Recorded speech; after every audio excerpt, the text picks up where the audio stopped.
Oh, yes, they are. Yeah. Blue-eyed people are smarter than brown-eyed people. This is a fact.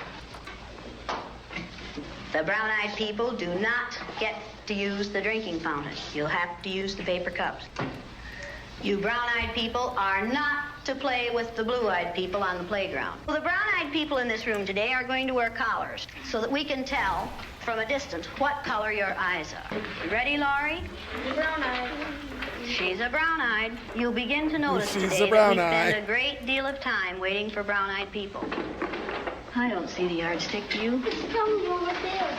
Hey, Miss Lady, you better keep that on your desk when the brown-eyed people get out of hand. Oh, you think if the brown-eyed people get out of hand, that would be the thing to use. Who goes first to lunch? Blue-eyed. The blue-eyed people. Blue-eyed people may go back for seconds. Brown-eyed people do not. Brown-eyed. Don't you know? Oh, they're not smart.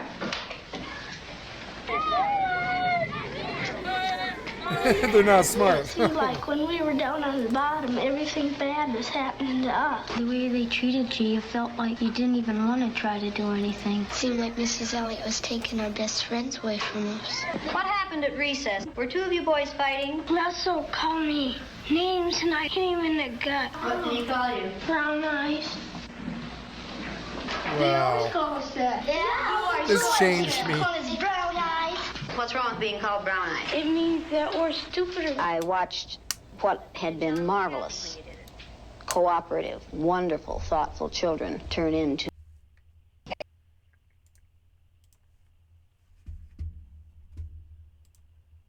little third graders in a space of 15 minutes. Yes, Juice.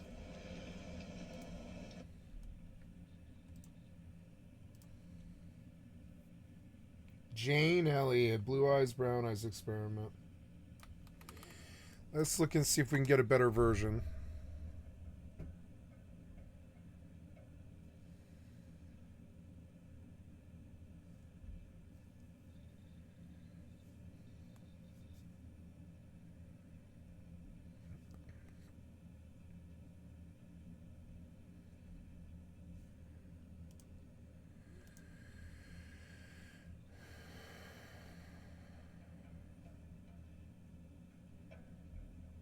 This is amazing.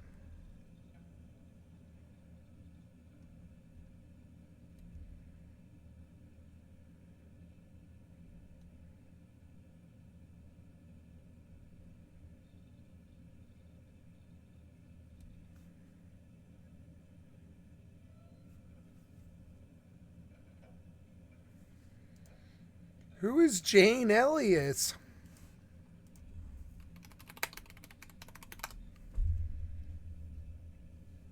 American diversity educator. I didn't know there was such a thing. Maybe I could be a diversity educator. Oh.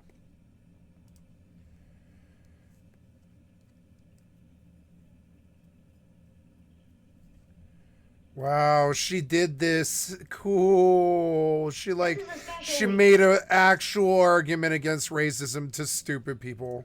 Does anybody know what it is? I love it.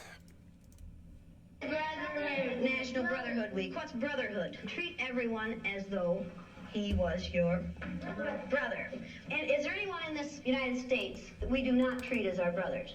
Yes. Who? Yeah. The black people. Who else? Indians. Absolutely, the Indians. Many places in the United States. How are black people treated? How are Indians treated? How are people who are of a different color than we are treated? They don't get anything in this world. Why is that? Hello, Because they're pretty. different color. You think you know how I would feel to be judged by the color of your skin? I don't. Do you think you do? No, I don't think you would know how that felt unless you had been through it, would you? It might be interesting to judge people today by the color of their eyes. Would you like to try this? Sounds like fun, doesn't it? Since I'm the teacher and I have blue eyes, I think maybe the blue-eyed people should be on top the first day. I mean, the blue-eyed people are the better people in this room. Oh, yes, they are. Yeah. Blue-eyed people are smarter than brown-eyed people. This is a fact. The brown-eyed people do not get to use the drinking fountain. You'll have to use the paper cups. You brown-eyed people are not to play with the blue-eyed people on the playground. Well, the brown-eyed people in this room today are going to wear collars so that we can tell from a distance what color your eyes are. Ready, Laurie? She's a brown-eyed. You'll begin to know. She's a brown-eyed. You spend a great deal of time waiting for brown-eyed people. I don't see the yardstick, do you? Hey, Miss Lady, you better keep that on your desk when the brown-eyed people get out of hand. Oh, you think if the brown-eyed people get out of hand, that would be the thing to use? Who goes first to lunch? The blue-eyed people. Blue-eyed people may go back for seconds. Brown-eyed people do not. Brown-eyed. Don't you know? They're not smart. Poor girl. And it seems like when we were down on the bottom, everything bad was happening to us. The way they treated you, you felt like you didn't even want to try to do anything. It seemed like Mrs. Elliot was taking our best friends away from us. What happened at recess? Were two of you boys fighting? Russell called me names and I hit him in the gut. What did he call you? Brown eyes. They always call us that. Yeah, always call us brown eyes. What's wrong with being called brown-eyed? It means that we're stupid. I watched what had been marvelous, cooperative, wonderful, thoughtful children turn into nasty, vicious, discriminating little third graders in a space of 15 minutes. Yesterday, I told you that brown-eyed people aren't as good as blue-eyed people. That wasn't true. I lied to you yesterday. The truth is that brown-eyed people are better than blue-eyed people. Russell, where are your glasses? I forgot them. You forgot them. And what color are your eyes? Blue. Susan Ginder has brown eyes. She didn't forget her glasses. Yeah.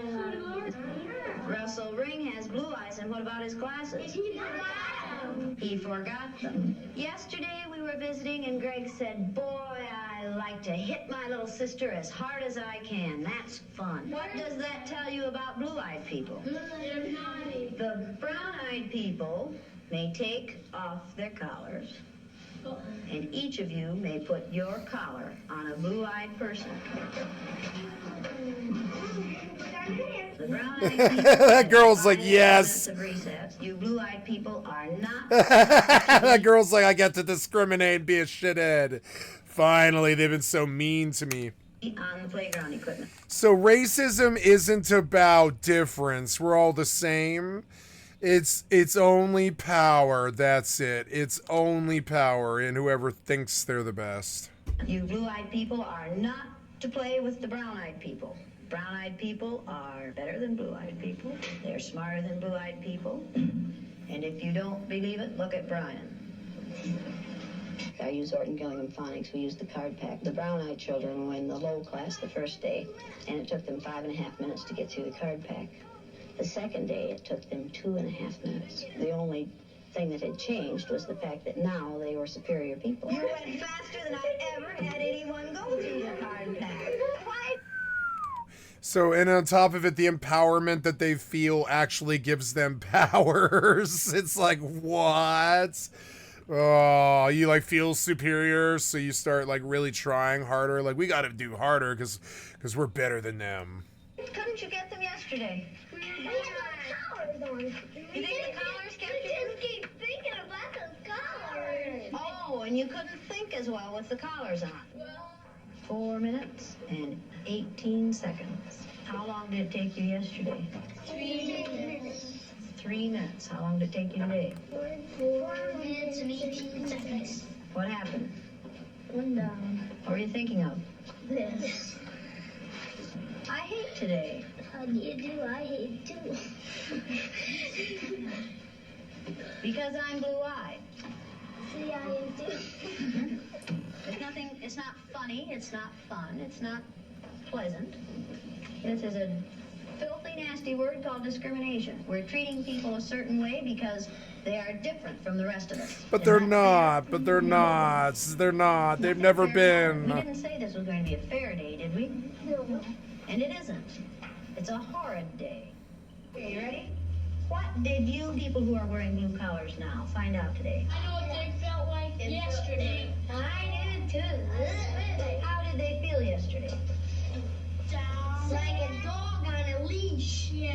Like you're channeled up into prison. Like you're shut up and you're throwing the key away. Should the color of some other person's eyes have anything to do with how you treat them? No. right, then should the color of their skin? No. Should you judge people by the color of their skin? No. When you see a black man or an Indian or someone walking down the street, are you going to say, look at that silly looking thing? No. Does it make any difference whether their skin is black or white? No. Or yellow? No. Or red? No. Is that how you decide whether people are good or bad? Is that what makes people good or bad? Now you know a little bit more than you knew at the beginning of this week? Okay, now are you back? Does that feel better? Yes. Does the color of eyes that you have make any difference in the kind of person you are? No.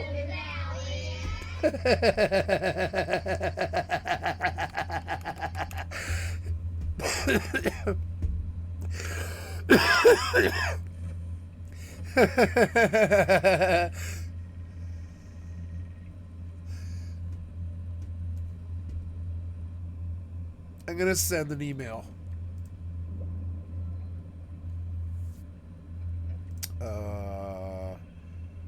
Odd.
Okay, sorry about that. Just sending an email.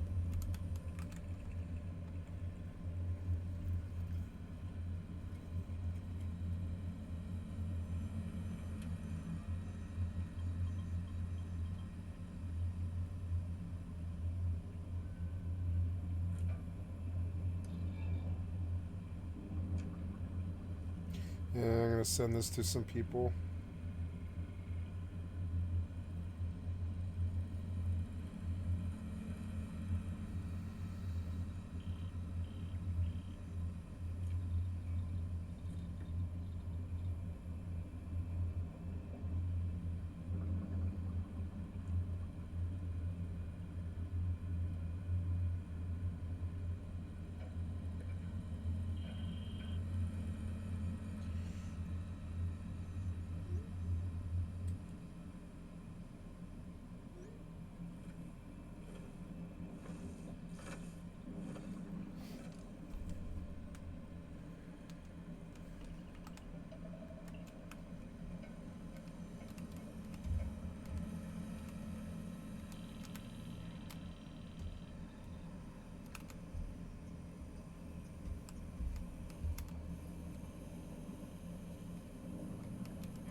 look at that. It's a lamp planter. It's stealing. Is he standing here?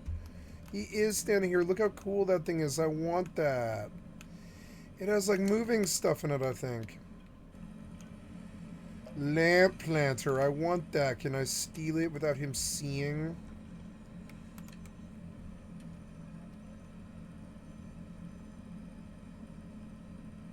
I can't, can I? Wait, I did. Potted marigold. It looks like marijuana. It's marijuana. It is marijuana. I can steal it. Oh wait, no, it's just alien plants, I guess. Never mind. But it looks like marijuana.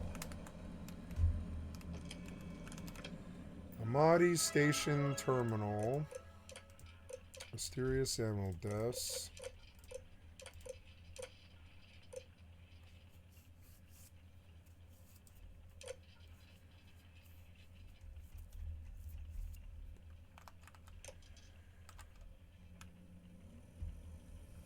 Oh, did I finish this? Or did I run out of time? Or what? Did I run out of time?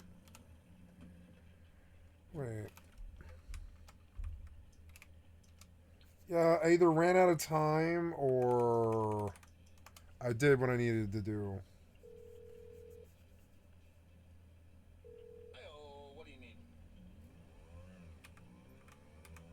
Oh, fuck me. I ran out of fucking time. I didn't think it was fucking timed. Are you serious?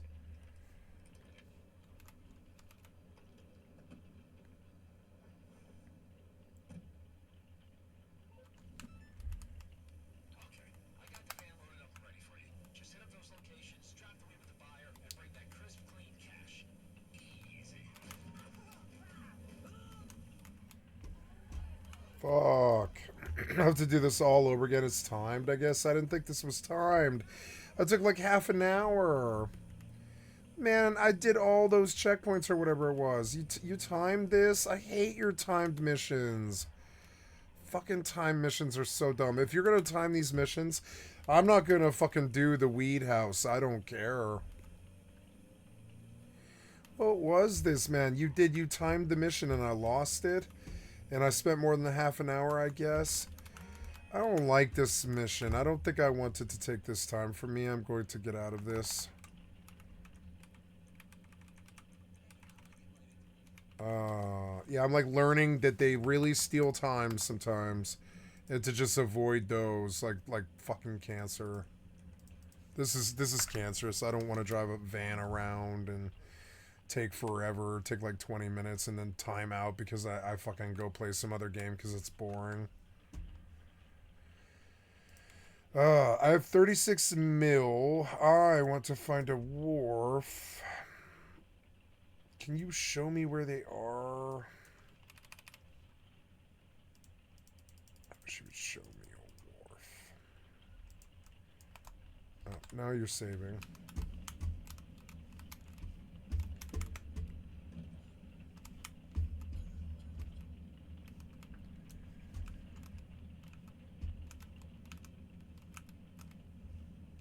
I will go to the car wash, I guess. I don't want to do this mission either. I will just loot the safe. I think actually is probably the easiest thing to do. Okay, so I need to get to some place where I can buy ships. Where are... There's the Argargum Wharf. I think that's the one that sells the right one. Oh yeah, I want mediums. Federation military. Okay. Well, let's do the Nova Vanguard with the high preset load. Add to shopping list. I'll take 15 of them. Confirm.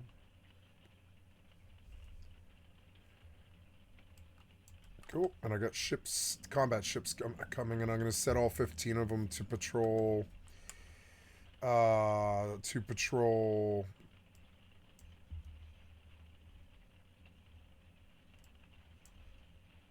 upright or Grand Exchange and Grand Exchange 3.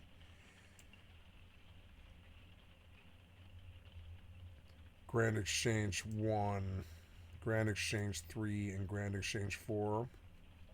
Yeah. Because I don't think I have anything else. Yeah, I'm entirely in Grand Exchange. So we will do... Yep, get him out. And then... Yep, escape. Escape. Escape. Then I will take all of these ships... and I will send them to defend Grand Exchange 1.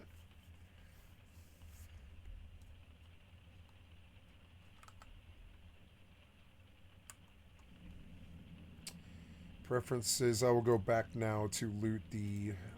oops.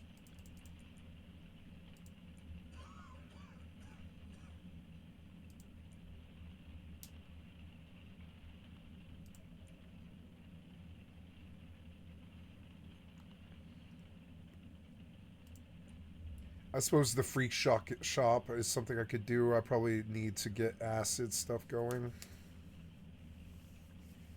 I realize I don't really need to play the game that much. I'm just here to gather passive income. All these games are passive now, kind of.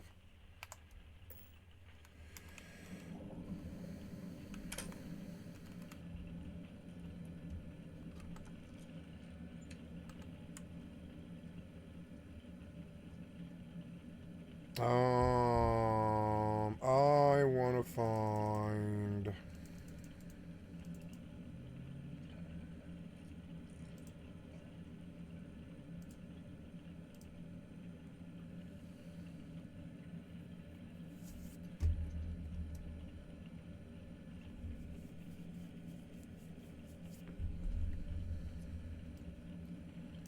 Or I will take like... Well, no, yeah, well, I'll take like batches of 15 and I'll send them over to defend each one. So we'll send these all to Grand Exchange 1. Because I think that's where my expensive ships are. Yeah, these are... these mineral vanguards. Where's the crane mineral? Yeah, Grand Exchange 1. That's where I'll send this batch. So... this batch of Nova Vanguard is here. I want this guy to I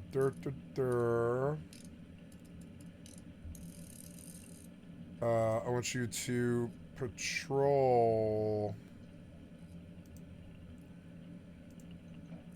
Grand Exchange 1. Confirm. Then I want to see him leave. And I will live stream view him. This is so dope. I can watch him leave. And then I go shift click all those guys. I right click him. And I say mimic commander's behavior alpha.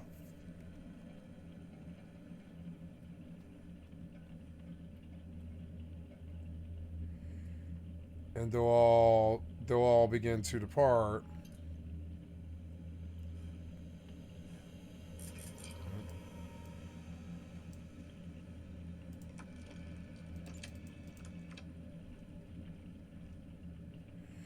And now we can live stream these guys and watch them go do what I told them to go do, which is so cool. And I can even spin the camera and stuff. Yeah, can't you spin the camera?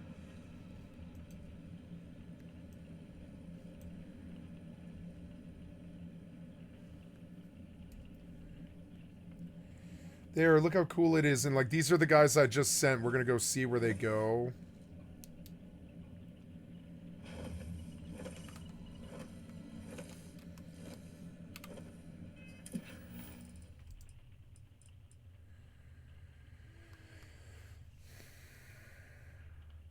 This is like a boring mission, and I will come back to the rest of it. I did a whole like chunk of it, but it took like an hour.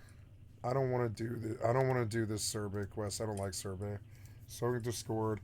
Influence Arthur Cruz against Infinity Limited. I mean, this is a story mission. I'm not really in the mood. Supply alkanes. Can I reject? Yeah, I'm going to reject. Supply line, manufacturing. Can I do... I wish I could reject that one. It's so annoying. Collect the materials in a material world. That's a side quest. Side quest. Oh, this is a whole crazy quest. This is the main quest, I think, all the money can buy. Let's go do this one and get some progress on that.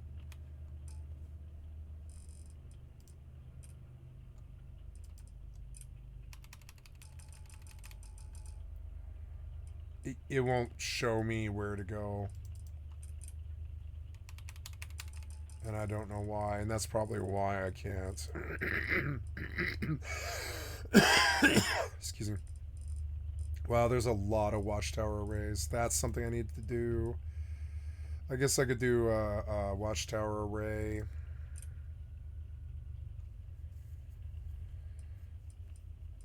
All of these questions, all these quests are boring.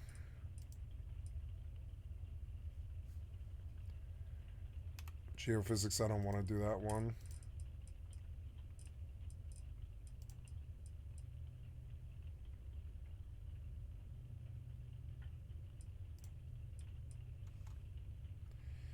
There, they want me to do this one. I'll go back. I'll go to Sidonia. Okay. And then I can keep doing the bunker. The bunker is the easiest thing to do, and it's like the best thing to do. And then just sell the truck mission, and I get up really fast, passively solo. I shouldn't have bought Arc Raiders. It was a mistake, kind of.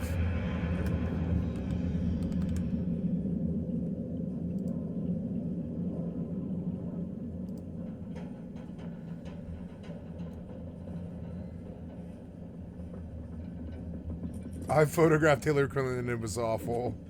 Oh my god.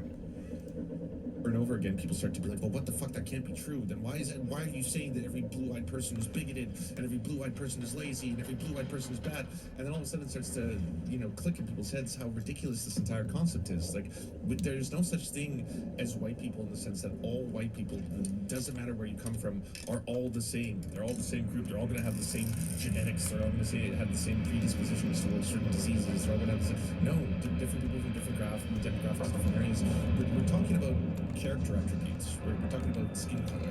We're talking about, like, the closer you are to the equator and the longer you've lived there and the more that you receive sunlight, the more most likely it is you're going to have darker skin. That's just a result of how human beings have changed based on their environment, and this is what that is. And then, as we were trying to justify things like the North Atlantic slave trade, we started trying to invent of superior and inferior races in order to be able to subjugate certain people and justify that subjugation and horrifying crimes, because you weren't actually doing these horrifying crimes to other human beings of the same caliber. These were actual different animals. There was scientific differences between them, differences in brains and skulls and intelligence, and one was always going to be an inhuman brute savage, and then the other was always going to be very, very benevolent and intelligent, capable of building civilization. This idea, I love this game. You can see from the pilot's point of view. It's so good. Look how good this game is. If it had better graphics, it would be so popular. And just sees the world as, well, I have, Netflix and Hulu now, and I have a fast charging carport. That is because of the benevolence of Western civilization brought to us by white people. And be it not for them, we would have nothing. And it's really unfortunate too, because, like, part of understanding that we're all the same human is actually taking joy and accomplishment in the accomplishments of all of us that we've all done, which is why I think that history should teach a lot about. Yeah, I believe in the power over history that have contributed. Oh, sorry. I believe in the notion of power of, and I abandon the notion of power over.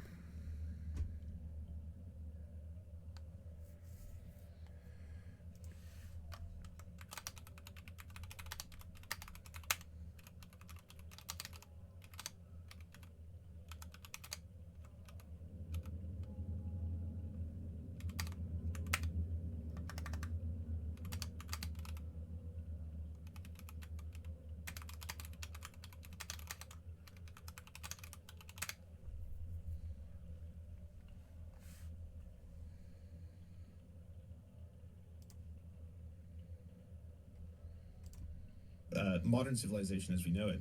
So I wanted to pull apart a list that I pulled up from some different articles. So for contributions to medicine, science, and public health, Ibn Sina, which was part of the Buyid empires, which would now be known as Iran or Uzbekistan, wrote the Canon of Medicine, which basically became Europe's standard medical text for about 600 years and actually formalized clinical trials. Al-Razi, known to be part of the Abbasid Caliphate, which is now Iran, was basically the person who distinguished measles from smallpox and founded modern medicine and hospital wards. So we wouldn't have hospitals today had it been not for Al-Razi. Ibn al-Nafis is now part of the Ayyubid. Look, and now I have like a big patrol. This sweeps through, and hopefully it sees things like, you know, that attack my ships. Advanced surgical techniques. Zhang Zhongying of the Eastern Han Dynasty in China established systematic clinical diagnoses and disease classifications. Shushruta of the Kingdom of Kashi, now known in India, is the founder of surgery, pioneered plastic surgery and cataract operations. Charaka, part of the Gupta India, now known as India, developed internal medicine, epidemiology, public health services, and ethics. Wu Linte of the Republic of China was born in British Malaysia, now known as Malaysia, invented modern surgical face masks, stopped the Mancunian plague. Onesimus of West Africa, now known as Ghana, introduced smallpox inoculation to North America. Imhotep of Egypt, world's first known physician and architect, created the first known medical textbooks. Once you get into mathematics and astronomy, I mean, boy, so many members of, say, like the Ottoman Empire, for example. El-Khwarizmi, now known to be a part of Iraq, invented algebra, algorithms, both are named after him. Aryabhata of the Gupta Empire, now known as India, calculated the Earth's rotation and the solar eclipses. Brahmagupta, now known as the area known as India, formalized zero and negative numbers. Omar Khayyam, now known as the area known as Iran, solved cubic equations, invented what are now known as modern calendars, made them more Gregorian. Nasir al-Din al-Tusi, now known as Iran, mathematical models, which were later used by Copernicus, prior to Copernicus, getting most of the credit for them. Madhava of Sangamagrama, now known as India, invented calculus centuries before Newton did. Zhu Zhongxi of the Wusong dynasty in China calculated pi to 7 decimal places. Ulu Beg now known as Uzbekistan, created the most accurate star catalog before telescopes were invented. Al-Batani, now known as Turkey, refined trigonometry, astronomical measurements. Hypatia, now known as Egypt, preserved in advanced mathematics and astronomy. I mean, I could go on this list forever. There's literally like hundreds and hundreds of people in this list. Everything from, law, society, and governance, to culture, philosophy, and knowledge, to modern science, rights, and movement, to global trade, knowledge exchange. Just literally hundreds of things that we take for granted that are considered part of modern Western society. We are exclusively, or at least Matt Walsh here, is exclusively associating with white European people. And I'm also, by the way, this is not me trying to downplay, discount, or take away the history of, a lot of the modern pioneers of the Enlightenment and people who've made incredible scientific discoveries. It's that they weren't the only ones, and they built upon a foundation of information and knowledge that had been created by other human fucking beings. And that's actually really cool and beautiful, that other human beings throughout history and parts of other empires have developed and, come up with a lot of things that most people, especially in the West, have no idea about, because we're taught such a very centralized version of history. And that leads to people like Matt Walsh existing. Because for you to think of the world in terms of being a white supremacist, where like only white men have created things and only white men have given us all these wondrous inventions and modern Western society, we should be thanked, if anything, rather than condemned. No one is condemning white people for existing. Like, no one's condemning you for being born and having white skin. I would never do that. That's weird as fuck, all right? It has nothing to do with that. People are mad about white supremacy, and they're mad about white supremacist structures, and the more they learn about the world and how all these systems function, the more they're getting to a point now where they're like, yeah, this is not simply every single person can pull themselves up by the bootstraps and then fix your life. If you only worked harder and played by the rules, you would be a good contributing member of society. That's just not true. There's a lot of different factors that are going to work towards oppressing you in one form or another, and we should be removing them. And guess what? That includes for people with white skin. There are a lot of poor white folk in the United States and Canada. There are a lot of unhoused people in the United States and Canada who are white. There are a lot of people who, unfortunately, have mental health problems, who have difficulty finding jobs, all of this, etc. These are systems of oppression and structures of oppression that can oppress vast amounts of people and benefit only a very small amount of white men. You can find the list of them very easily. If you look up the most rich and powerful people in the world, you might notice that the top 10 have been moving around.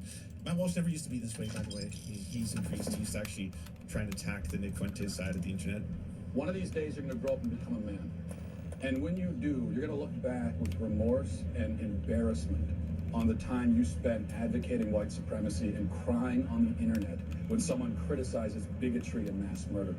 Whoa, who is this woke soy cuck? And why is he cucking his soy all over my screen? That's going to happen in the future.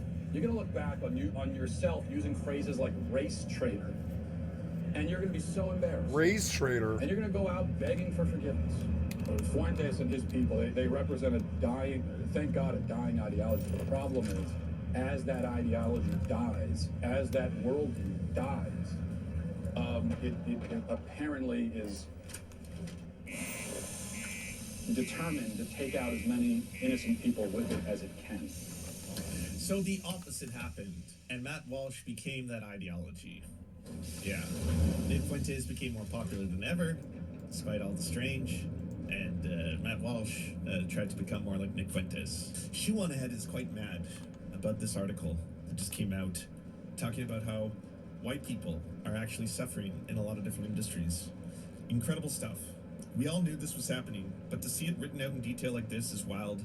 This shit needs to be completely gutted from society and destroyed, starting with the people who pushed and profited off of it. A compact mag. Look what you got. The Lost Generation by Jacob Savage. So what's this about?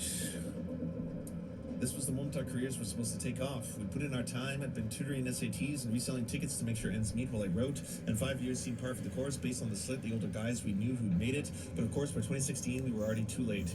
The showrunners emailed us back apologetically. I'd initially thought that I might be able to bring you guys on and wrote, but in the end it wasn't possible. We met with the executives anyway, a Gen X white guy who told us how much he loved our pilot, but the writer's room was small. He explained apologetically the higher level writers were all white men. They couldn't have an all-white male room. Maybe if the show got another season, they'd be able to bring us on. They never did. The doors seemed to close for us everywhere and all at once. In 2011, the year I moved to Los Angeles, white men were 48% of lower-level TV writers. By 2024, they counted for just 11.9%. This is white genocide. The Atlantic's editorial staff went from 53% male and 89% white in 2013 to 36% male and 66% white in 2024. More white genocide. White men fell from 39% of tenure track positions in humanities at Harvard in 2014 to 18% in 2023. Still don't believe in white genocide? Numbers speak for themselves, I say. In retrospect, 2014 was the hinge, the year DEI became institutionalized across American life. In industry after industry, gatekeepers promised extra consideration to anyone who wasn't a white man, and then provided just that. With every announcement of promotions, there was a desire to put extra emphasis on gender or race, a former management consultant recalled. And when you don't fall into those groups, that message gets louder and louder, and gains get more and more emphasis. On one hand, you want to celebrate people who have been at a disadvantage, but on the other hand, you look and you say, wow, the world is not rooting for you. In fact, it's deliberately rooting against you. As the Trump administration takes the chainsaw to diversity, equity, and inclusion apparatus, there's a tendency to portray DEI as a series of well-meaning but ineffectual HR modules. Undoubtedly, there has been ham-fisted DEI programs that is intrusive or even alienating, explained Kenga Yamata Taylor in The New Yorker, but for the most part, it is a relatively benign practice meant to increase diversity while also sending a message that workplaces... Yeah, I have should be no fair and issue with open to everyone. DEI. This may well be how Boomer and Gen X white men experience DEI, but for white male millennials, DEI wasn't a gentle rebalancing. It was a profound shift in how power and prestige were distributed. Yet practically none of the thousands of articles and think pieces about diversity have considered the issue by cohort. This isn't a story about all white men. It's a story about all white millennials in professional America, about those who stayed and who, mostly, stayed quiet. I like the same Christmas identity, tree. It's a decade cool. apart, meant entirely different professional fates. If you were 40 in 2014, born in 1974, beginning your career in the late 90s, you were already established. But if you were 30 in 2014, you hit the wall because the mandates of diversity didn't fall on older white men, who in many cases still wield enormous power. They landed on us. So, what can we say? I looked it up. The vast majority of positions of writing in mainstream media companies and television shows and legacy media, as well as the CEOs and heads of management, are disproportionately still white men. So good news, everyone. We avoided the white genocide, all right? The whites are still in control. Things are doing all right. We're going to be okay. But in a few isolated examples, as pointed out in this article, there has been slight shifts in demographics of positions where there were less white people. And as a result of that, it has suddenly felt for the first time like oppression. And I gotta be clear, when there happens to be a black person who's trying to get a position in industries that are predominantly controlled by white men, or if there's a woman who's trying to get a position in an industry predominantly controlled by men, and they don't get that job, what's the story you always hear there? Well, that's because you weren't qualified. You didn't work hard enough. If I was to say in response to the story, this is a skills issue, bro, maybe you should be funnier, and maybe then you get picked up to write for TV shows and pilots. Not, well, I think that a bigger problem here is probably demonstrating itself to be one in which, hey, by the way, in the game of capitalism, these are very prestigious and highly desired jobs that like less than 1% of people who want to have them make a living in. You're using as an example one of the places where, of course, everyone wants to write for a TV show, get paid lots of money, get to be hilarious, and get to see that TV show come to life before their eyes. Everyone would love that. That sounds amazing. And there's a lot of people who want that job, and not a lot of people get it. And predominantly in the past, for generations, it has been usually not being given to people who are women, people of color, etc. And now in a couple isolated cases, there's a bit more representation of those groups. But we don't do the same thing here, right? We're not doing a whole, well, I mean, this was a skills issue, bro. Ultimately. No, this is a cause. This is a calling. And this is an indicator that there is a war against white men. White millennial men who are no longer allowed to be in these positions of power just by default for the color of their skin. It used to be a given that you would just be introduced and allowed into the boardrooms and the meetings and the writers' rooms and then eventually the director's seat. I mean, you climb it long enough. There's a massive problem with entertainment. Not just in this field, by the way, every single fucking field. It doesn't matter if it's every field. Media, you name it, songwriting, etc. There are tens of thousands of layoffs that are happening from all of these major tech companies that unfortunately also overlap with controlling a lot of the ways in which we ingest media today. This is happening across the board, not just exclusively to black people or exclusively to Asian people or Indian people or indigenous people. Like, this is not happening just in one, it's happening across the board. Just thousands of jobs being laid off because they're finding ways to try and replace them with things like AI, other ways, and that is obviously leading to an increased amount of smaller and smaller amounts of positions in these very prestigious jobs. It's very hard to make it in the film industry. It's very hard to make it in the TV You won't let me industry. use my fucking Media, controls. period. Why? And yes, you are Piece going of to have to shit. work your ass off. There is no free ride. There wasn't before, but now the jobs market is getting worse and worse and worse. But rather than tackle that aspect or tackle capitalism or tackle any of the things that are actually concentrating all this power into fewer and fewer hands, we turn this into a race thing. We turn this into, and that's why they're coming after white people. Well, great. Now, thousands of people who might be angry about this fucked up system before them, right? And might actually do something about it. Might actually be like, it's really fucked up that there are fewer and fewer well-paying jobs for writers. And this is a problem across the board. And they're trying to replace us with literal fucking robots right now. We should be fucking mad. No. This is not an issue about, the people in power, the CEOs, the companies, the bosses, AI corporations, any of that. This is not their problem. This is because they're targeting white people. White people are being exterminated. You should be very mad about this. You should be really angry. This is a cause. This is a calling. Get mad. And that's how this all works. Doesn't matter if Ben Shapiro's doing it. Doesn't matter if Steven Crowder's doing it. Shoe on head, Matt Walsh, you name it. All of them want to keep us angry at each other in perpetuity. That is the name of the game. With all of this bullshit, continue to divide. Continue to separate us. Continue to keep us from being mad at the people who actually have power in society and get mad over made-up fairy tale nonsense. When I say white people don't exist and a white person gets mad and all of a sudden they're like, but I exist, I'm white, therefore I am. Yeah, no. I'm not saying you don't exist. And most likely you have a history and a culture and a heritage that is being erased by white supremacists. I can't say, hey, by the way, you happen to be a proud Irishman who's proud of his history and proud of all the stuff that his ancestors. You can't talk like that. You gotta be like, oh, you're part of the white race. Yep. And then you contribute to white culture. Well, that's a weird thing to say, isn't it? I'm kind of proud of the music I make, and I've got all these kind of like fusions of Irish trip hop and some other cool stuff, and I'm doing this neat art, and I want to make a movie and all that kind of stuff. But that's all white. Yeah, that's white culture by default. You are contributing to white culture. Yes. Congratulations for being part of the white race and being yet another contributor to Western society, as we are known to do, the dominators of society. That's the really fucked up thing at the end of the day that white supremacists do, and that like people who are being indoctrinated by it don't realize that they are erasing a lot of your actual history or culture or heritage, and they're trying to add you to this blob of whiteness. Like, you are now all white people. You are part of the master race, the Aryan race, the Anglo-Saxons that should conquer the world. And then it's just like you start seeing the world in very strange terms. If more people suddenly are experiencing less oppression, you feel that is you experiencing oppression, and that's not what's happening here, right? It's like, hey, by the way, do you know how little representation indigenous people have in media, period, across the board? Yeah, in it's like all 0. colonized nations? And the Doesn't one matter if it's guy, Australia. the one fucking guy, Jonathan Haas, the one Native American in Western television, he was just murdered for being gay.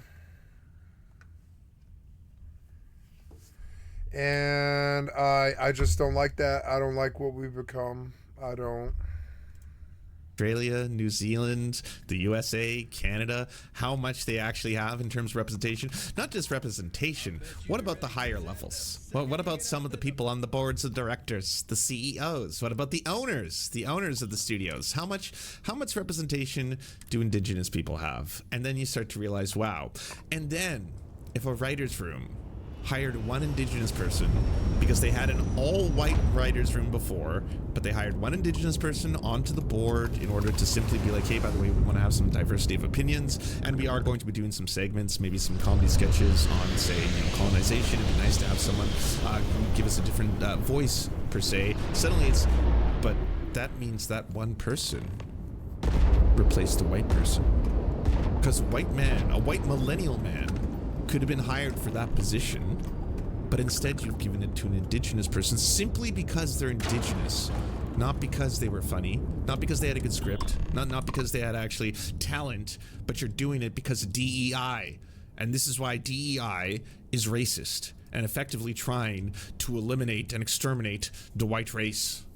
more time it takes to try and, like, you know, sit down people, especially sit down like other white relatives and explain this piece by piece and be like, all right, there's so much to unpack.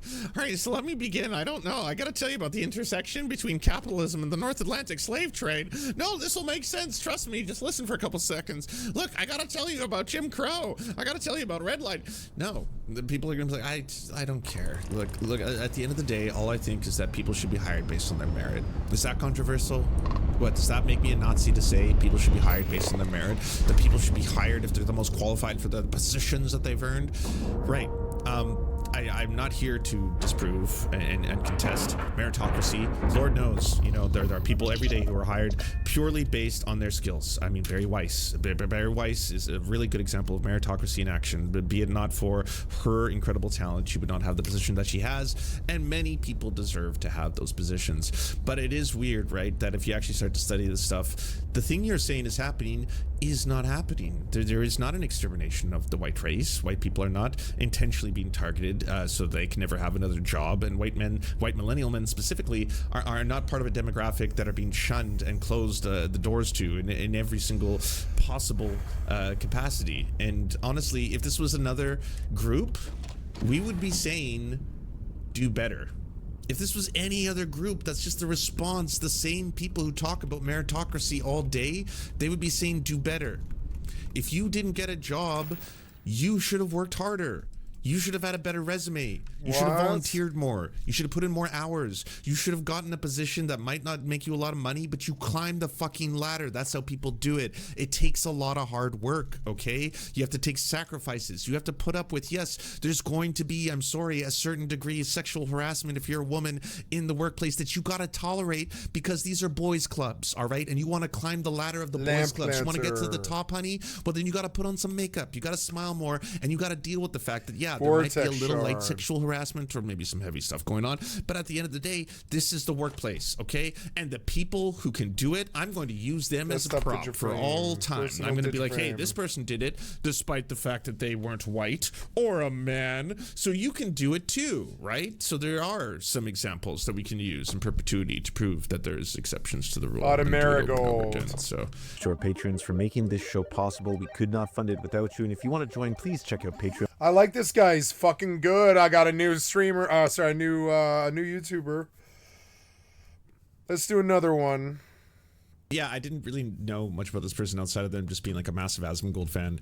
But then other people start showing me other weird replies and stuff like that. If Israel was never created, I would have a cute younger sister clinging to me and hugging me and kissing my cheek and running her hands through my hair. We would sneak around and look nervously to make sure that there were no family members nearby before stealing a kiss.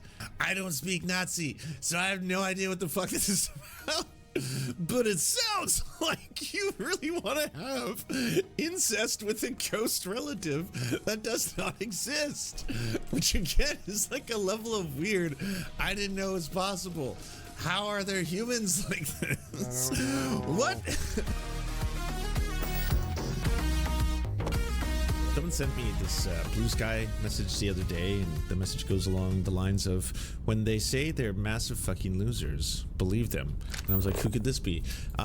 This is an account I haven't seen much outside of the fact that they're massive Asmongold fans. Like, they love Asmongold, and Asmongold loves them back. And it's always been kind of just a creepy MAGA, you know, really far-right account that promotes lots of horrifying shit and has an avatar of what looks like anime children, which is also kind of yikesy, especially when you're dealing with like Nazis, you know, not the stuff that you actually want to ever kind of see. But then the content of this was actually more interesting than anything else. I don't know if you've all seen this post, but it's what we consider internet gold, as in someone put something out there publicly into the internet that is so embarrassing and strange and bizarre that it's almost impossible to ignore, and it becomes a part of internet history, you know, in the hallways of the internet forever. This will be you know, idolized as just a sheer ode to what the fuck.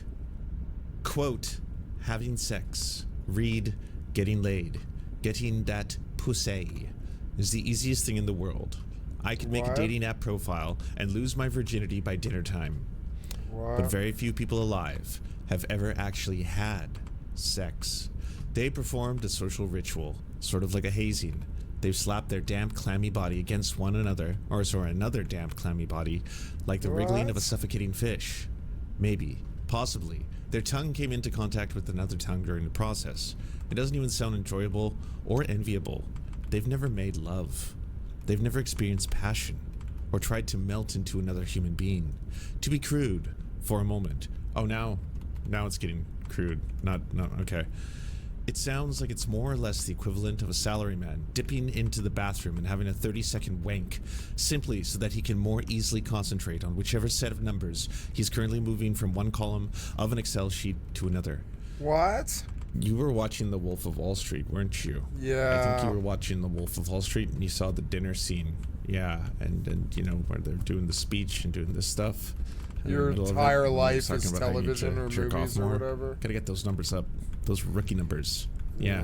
Well, what does it go? It goes from like once a day to twice a day? No, I think Leo says once a week, right? But Matthew McConaughey's like, nah, those are rookie numbers. Gotta get those numbers up. Gotta jerk off more. Sorry, back to the poetry. It's nothing but a physical phenomenon, removed of any telos. There's no desire to unify, to become one, or even at a baser level to control, to own. Leave alone any thought of the fruit of passion. The creation of another life inside of the woman. Perish the idea. There's no yearning, no primal and beastly need even, other than a poor simulacra to simply desire and fulfill a base bodily instinct. It's like eating, and not to craft a meal, not to provide oneself art, not to turn passion itself into a physical, sensible monument, to provide onto oneself an appreciable reception of one's own soul, but to microwave a frozen sandwich or gulp down a cup of instant ramen, merely to stop one's stomach from growling. Ramen?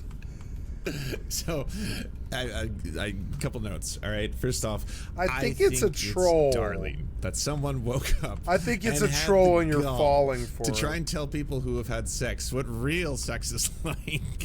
That part is just wonderful. This person and is then, you know, 15, to spend this maybe much time 15 years old, doing an entire fucking ode to this shit.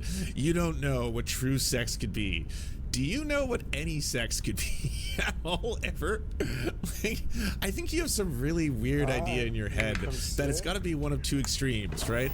It's either disgusting, just sweaty humans, like just, you know, flopping over each other like a bunch of fish until they, well, at least one of them achieves orgasm. It's like, and then like flops off, and then you're just like, yeah, not for me. That sounds like you haven't truly experienced the other extreme, which is that it's some like spiritual enlightenment, almost a fusion, a union, like within the eyes of the Lord, witnessing this cataclysmic moment where two souls will become one, and all of a sudden, like, nah, what?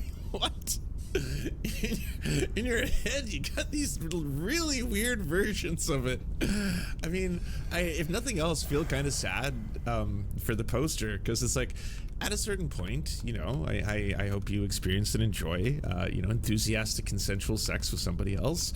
And I think at that point you might just realize, what the fuck was I doing? What was I doing writing out the virgin essays about no one truly knows what it's like to melt into another human being? Not like a sandwich melt. That's gross. All of you just want to satisfy your base urges. That's what you're trying to do. It's disgusting to me.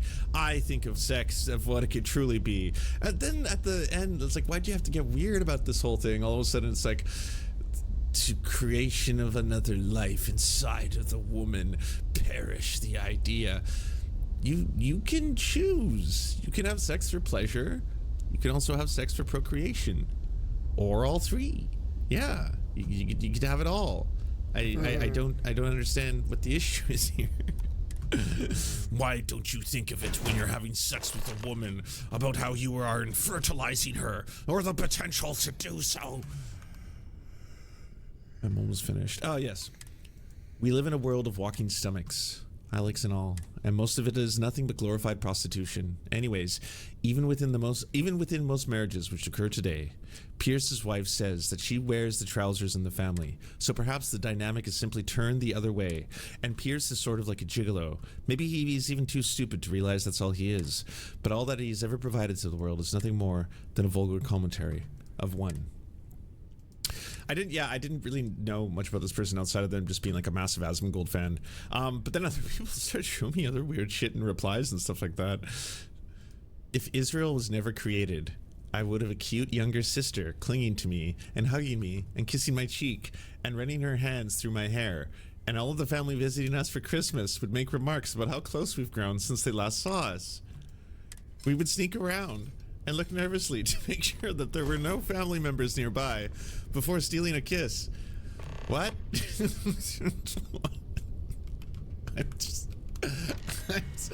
I don't speak Nazi, so I have no idea what the fuck this is about. But it sounds like you really want to have incest with a ghost relative that does not exist. Which again is like a level of weird I didn't know was possible. How are there humans like this? What? Yeah, this seems to me like the people that watch Asmongold, I'm one of them, is crazy. Horrors on abandoned government websites.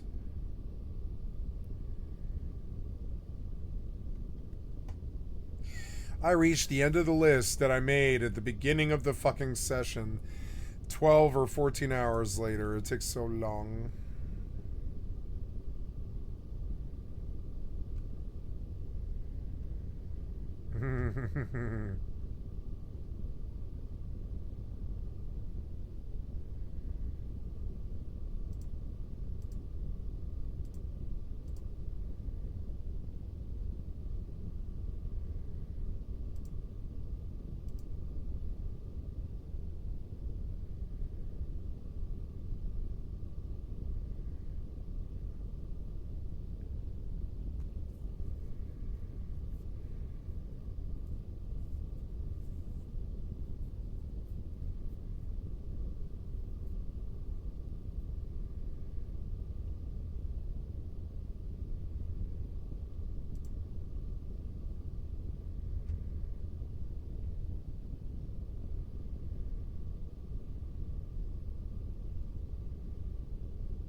No, I want to forget about Eve.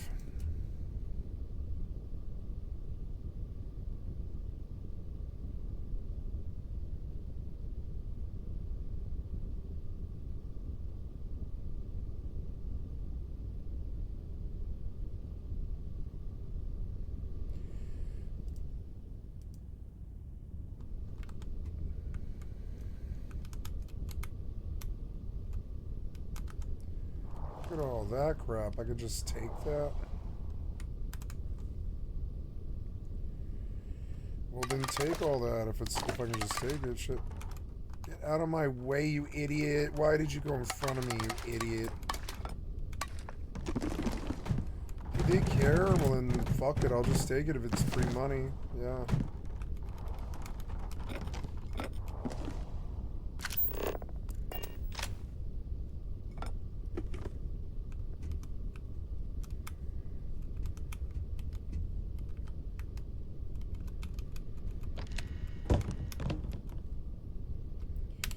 I was able to do this without like getting shot in a 5-foot, room.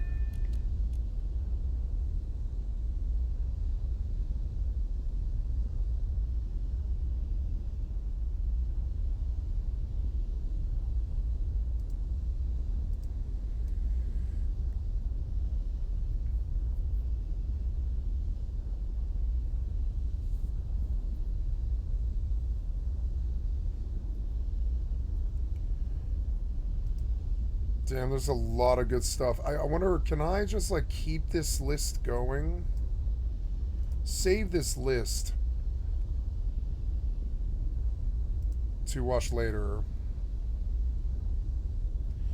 Yeah, can I just keep the list going and queue anything I want to see? And just save at the end of 20 or whatever? Yeah, for tomorrow or whatever. Yeah, anything that looks interesting at all.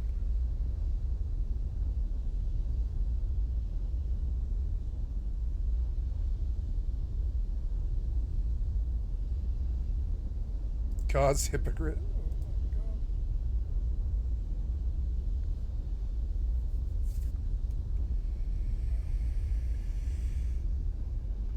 Okay, so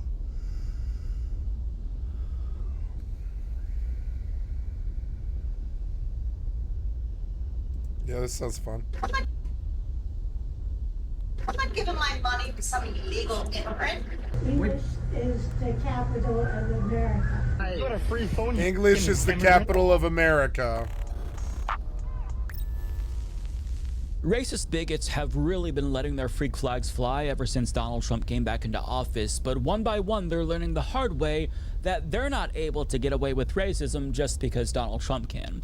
And as depressing as it is to see the Twitterification of our culture, it is nice to know that there's still at least some consequences for racist shitheads who've deluded themselves into thinking that they can get away with what they say on social media in real life. So without further ado, let's look at some examples of white supremacists fucking around and finding out. Starting with a woman who I'm going to call Pizza Hut Karen, who decided to harass a couple for daring to speak Spanish because, according to her, English is the capital of America. So you can't do that, apparently. Now, the Karen in question tried to make them feel unwelcome and told them to go back to Mexico, but in the end, she was the one who felt unwelcomed because her racist ass got kicked out of the store, and her reaction was priceless when the employee told her that he wasn't going to serve her. What is your problem? Right, America, English. You guys. I was born and raised here too. My God, she's whiter than she is tall.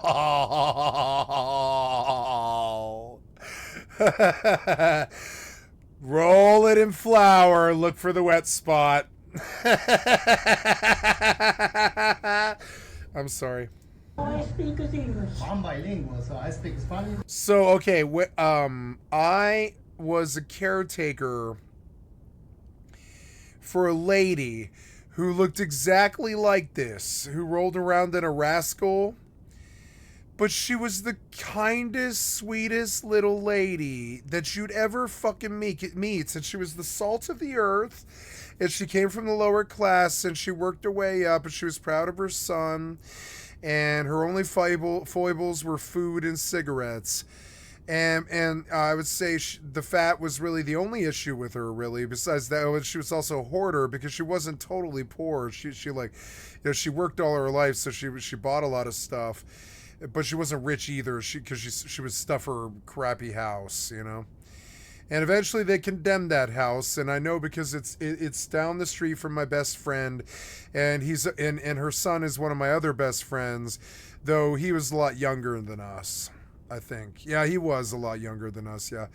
But, or no, I'm sorry, he's our age, but he is a bit mentally challenged, but not in a bad way. And he has the kindest heart I've ever seen a human being have. He loaned me $600 one time, and then he got me an apartment. That kind of nice, and so was his mother.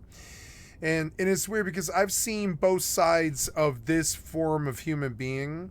Somebody who's just let go of themselves, and I've seen it on the left and I've seen it on the right, and I gotta say it's a lot more pleasant when it's on, and I wouldn't say she was really a leftist either. She was a Republican, I think, actually. We didn't talk a lot about politics, actually, but I think she was definitely a conservative, right-leaning woman, and her son definitely is too, I think,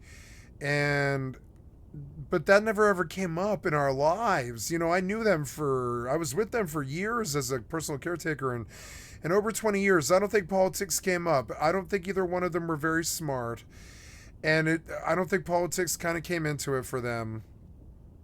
And I gotta say, watching the other side of this, it's weird. It's not the other side of the political spectrum. It's the other side of the emotional intelligence spectrum. I think this lady's going to die soon, and she's like internalizing the unhappiness. And maybe, what do we know? Maybe something really horrible happened to her. We don't know. But I know that this looks like somebody who's let go. And I'm sympathetic to it. And my friend's mother also let go. I could say her name now. She's passed there, and her name was Connie. My friend's mother, Connie, She, you know, she was a wonderful woman from the lower class in Denver, but with a heart of fucking gold. And I swear to God, she was a very snarky, angry woman, but never at you. She would never point it at anybody. Now she gave her son hell when she was raising him, you know, but not after she was raising. When he was 18, she stopped doing it. To be fair, I knew them long after that. And then eventually she sort of, I gotta say, like this woman, I think they both had the same, they're both going to have the same conclusion. I don't think she's going to stop, and you can tell from the arm flab. It's that, they've just let go, and that I swear to God, they're like the same person, but one is nice and the other one isn't. Now, Connie lived to be 65 or something like that.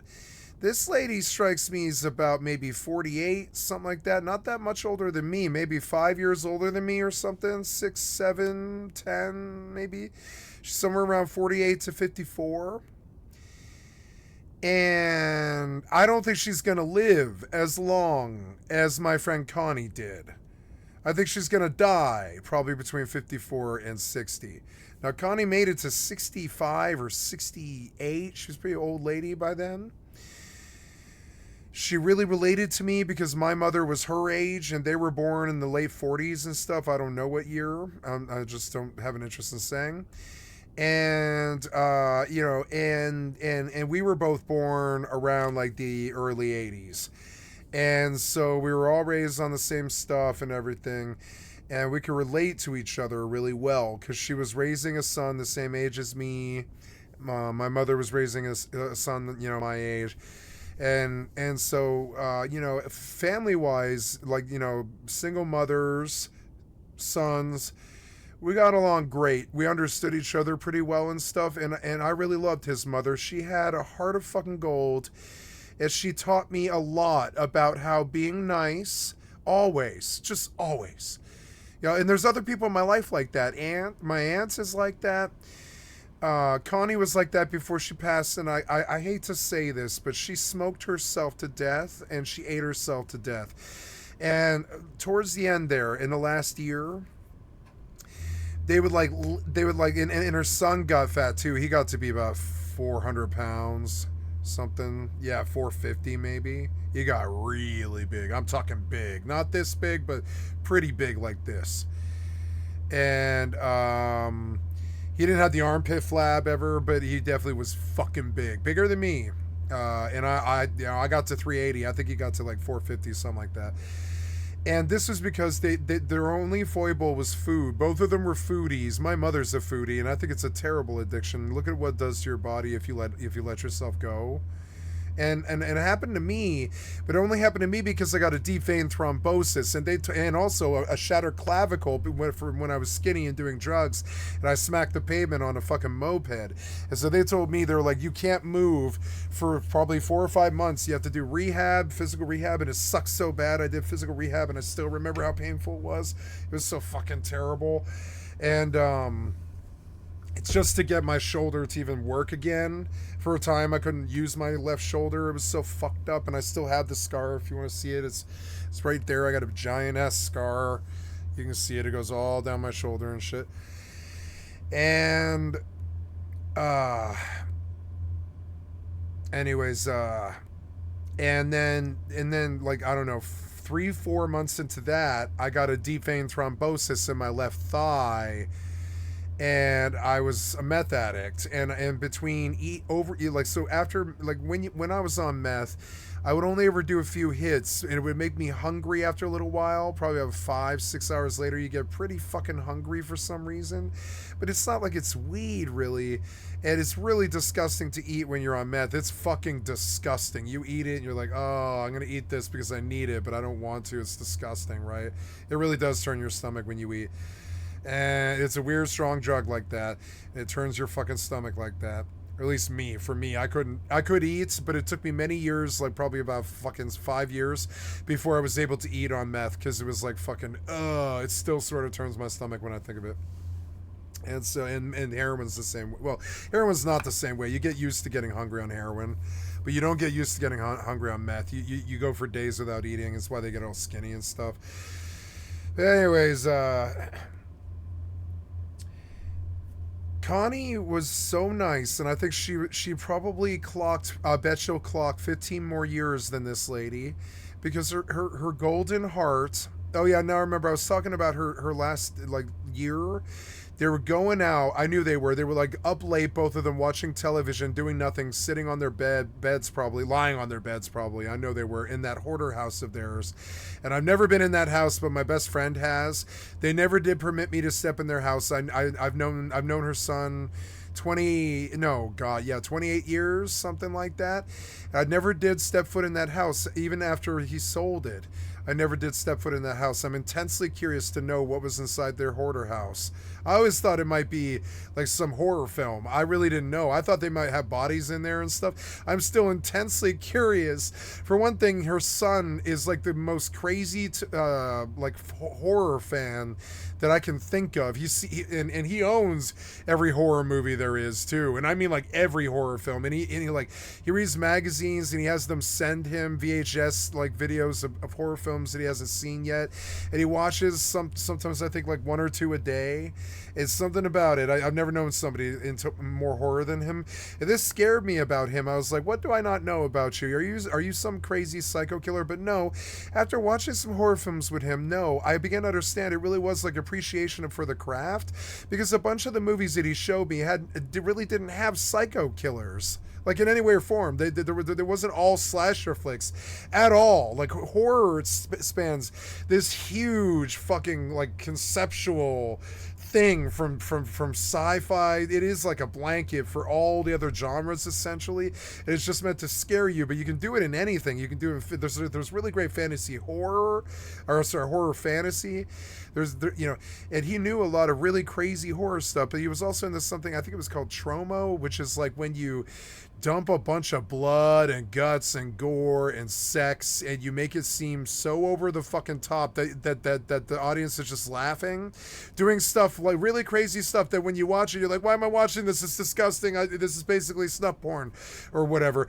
But it's also over fucking crazily overdone that it's just comedy, because it's stuff like a baby being hit with a baseball bat and then it flies through the air, and it's gonna sound disgusting as I describe it, but remember, it's fucking Hollywood trying to do a horror movie to make you laugh in how fucking absurdist fucking crazy Tromo is. And he really liked Tromo, and I was like, I don't know, Tromo is disgusting. But Feast 1, Feast 2, and Feast 3 were the craziest, fucked up, most fucked over, nutty, just go for the gold horror movies I've ever seen, and they are the best examples of Tromo in my opinion. I've seen a lot of it. And like, while I never really got into the horror films like him, I was a horror fan for the traditional stuff like Halloween and, Friday the 13th and, Freddy Krueger and, and all that stuff, like Aliens and stuff like that. I'm kind of a more commercial horror guy, and I don't go very deep in the horror iceberg, and I'm very surprised when they show me something hardcore, because it's not something I would ever go look at myself. So I was kind of wondered, I was like, is he a killer guy maybe, or is it a mother-son killer team or something? And I was wondered if it was like kind of like, Bates Hotel and stuff. And he would be very unhappy for me saying this, but he also, I think, would laugh. He's the kind of person who has a really good sense of humor, and I think I don't think he would care. I think he would laugh at this if it ever got back to him, which is why I don't feel shame for saying it. But I know deep down in my heart that he has the best heart out of anybody I've ever met.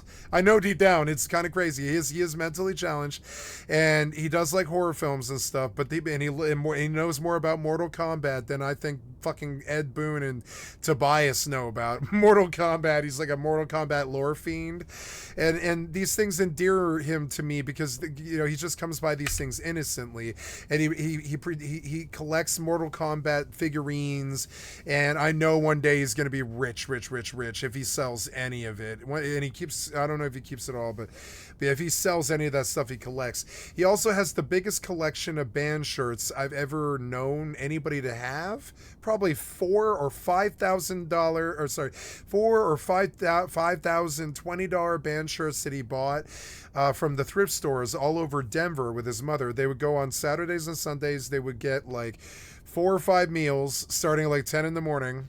And I mean this, and that's why that was the end of the story I was trying to talk. In the last year that she lived, they would go out in the morning. They would stay up all night until like 4 or 5 or 6 in the morning, and they would watch horror films and stuff and television. She would watch news, and he would watch horror films. I know because he would tell me.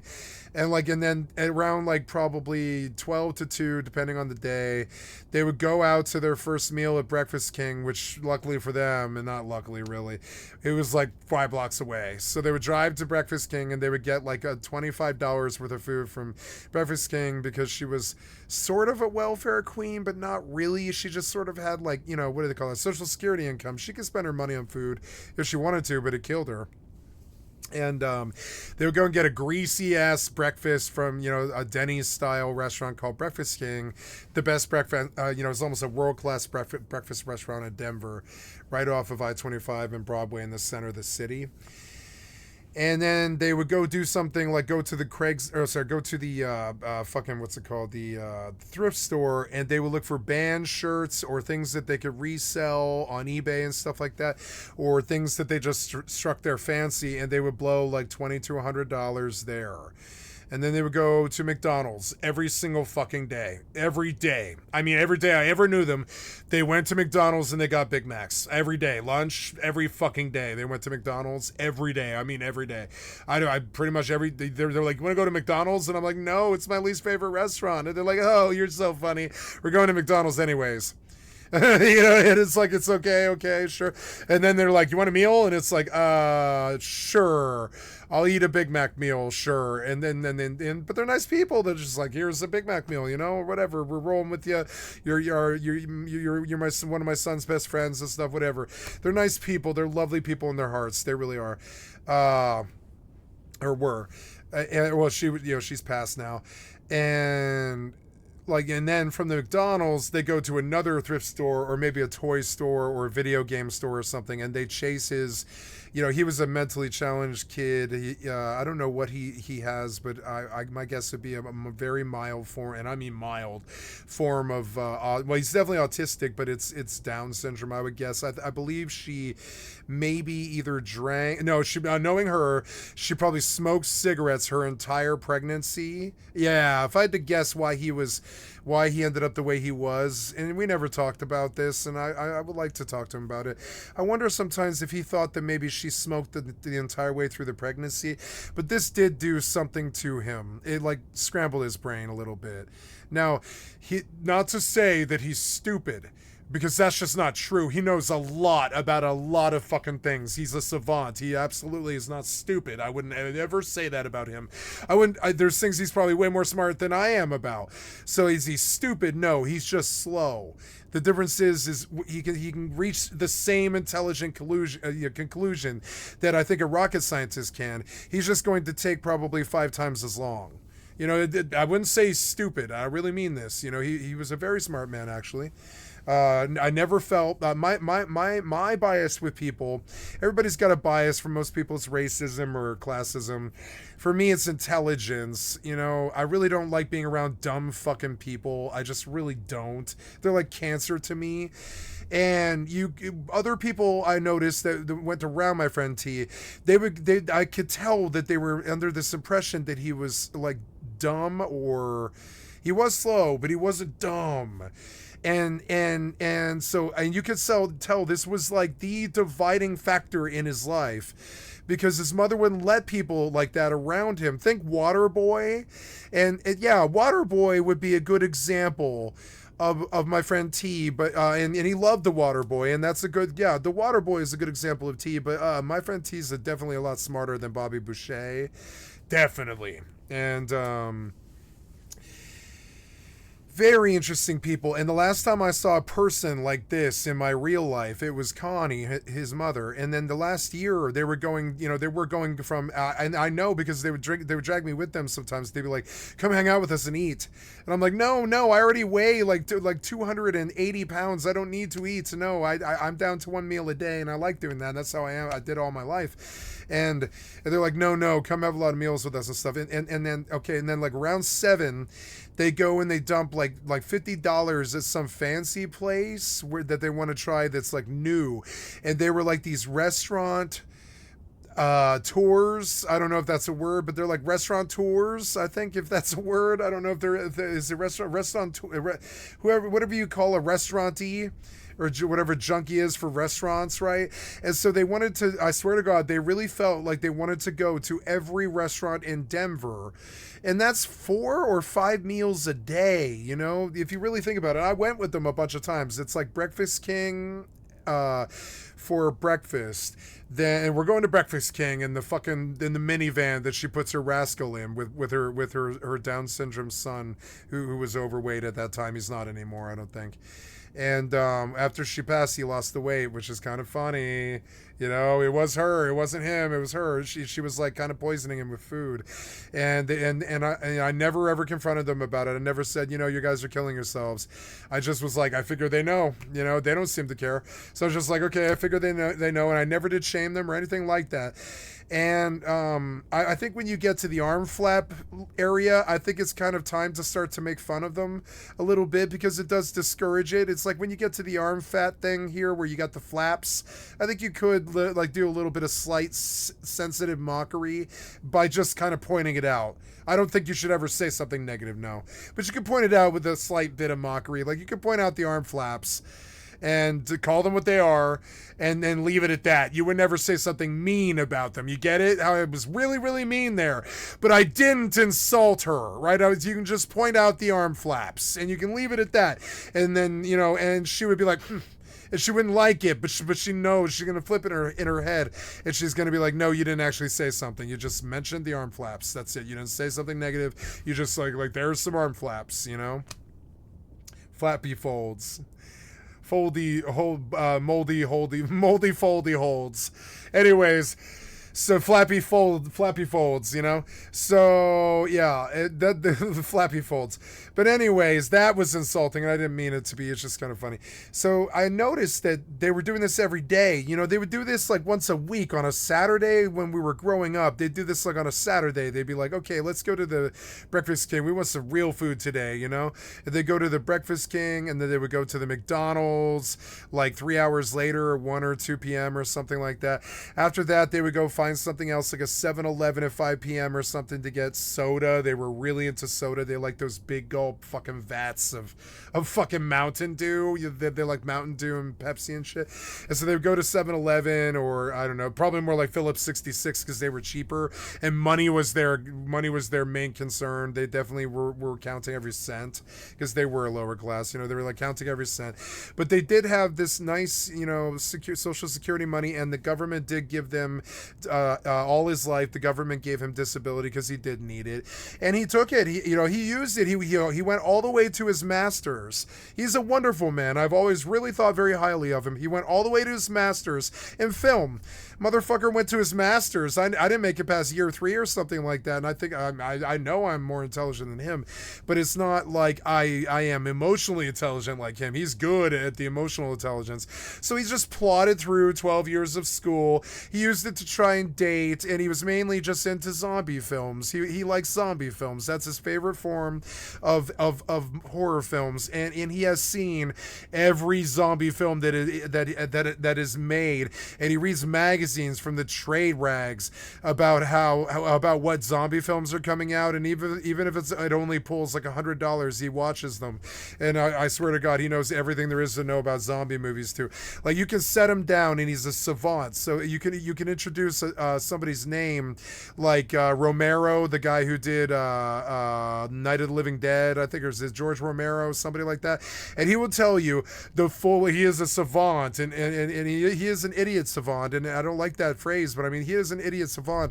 So if you mention George Romero, who's the guy who did all the zombie films and stuff, he will go off on and he's not particularly slow about this. You know, he's not particularly slow about this. He'll speak at the speed I'm going right now, and he'll be like, yes, George Romero, born in blah, blah, blah, blah, and he just goes on from there, and it's wonderful. It's like watching, what's that movie, not Running Man, you know, with Dustin Hoffman, something man, I can't think of it. Dustin Hoffman's movie about, disabled person. I can't think of it right now. Definitely. I can't think of it right now. But, He was exactly like that, but if you brought up something that he knew, he could go for 4 or 5 hours about Mortal Kombat or whatever. And you realize that he was just quoting the Wikipedia at you, and he had memorized it, and he was right too. Yeah, and occasionally I would pull, and I'd be like, okay, what are you talking about here? And he'd be like, blah blah, and I was like, I'm sorry, I sort of drifted off here for a bit. I forgot what you were talking about here. To say that again, and then I would pull it on the Wikipedia. And you realize he's quoting at he's like quoting the Wikipedia at you, and you're like, this is not a stupid man. He's slow, but he's not stupid. And this was something I was very sensitive with, which mentally challenged individuals. It's like, not always are they fucking like dumb. They're just maybe slow. That's, you know, when he speaks, he's a little slower, and when he listens to you, he thinks about it. You know who he reminds me of? 50 Cent. The way 50 Cent talks is exactly like my friend T. Exactly. It's this slow, measured gait. He thinks about every word that he hears before he speaks. He groks that sentence, or he asks you to clarify, and when he thinks he understands what you said, he will slowly plod through a sentence. But he's very intentional, and he's very intelligent. And so, you know, and I learned from him a very beautiful life skill of understanding that slow does not always mean dumb. It does sometimes, but it doesn't always mean it. And so you might think, oh, I pulled up to a gas station in Georgia, and this hick at the cashier station, like that movie No Country for Old Men, at the, you know, at the gas station down south or whatever.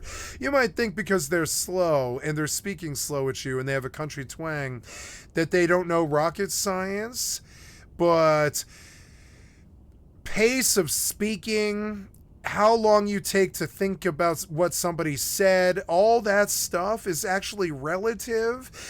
The response still might be the response of a genius, even if it is a mentally challenged person. And I learned this. I was like, you cannot judge them. You can't. Because honestly, sometimes he was far more intelligent than me. Far more. In many ways. He never touched drugs. He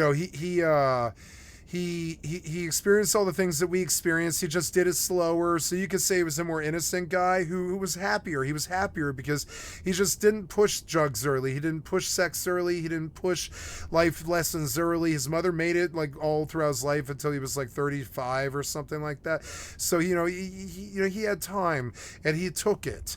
And that in and of itself is meant, you know, emotional intelligence that I never knew. I was always in a rush, like these rich people. It's so fucking annoying. I'm always in a rush. You can hear in the way I talk and stuff. So yeah, so that last year, she went from going like every Saturday and Sunday to go eat and stuff and cooking food that they got from the grocery store, to just not even having a kitchen anymore because she was a hoarder and she had let it go to the rats and stuff. So they had to eat out all the time every day because they couldn't use their own kitchen, which was so unfortunate. And they couldn't use their own bathrooms, so they were using the bathrooms at the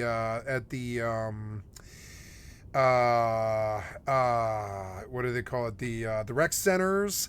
And so for a long time there, I was employed as their personal caretaker, so I would help him, you know, go to the rec center, and I would make sure nobody would pick on him and stuff like that. And we would do the water slides, and we would do laps and stuff, and we would try to lose weight by swimming and stuff like this. But he had gotten to like 400 pounds, and it was rather bad for him. So swimming was something he really wanted to do.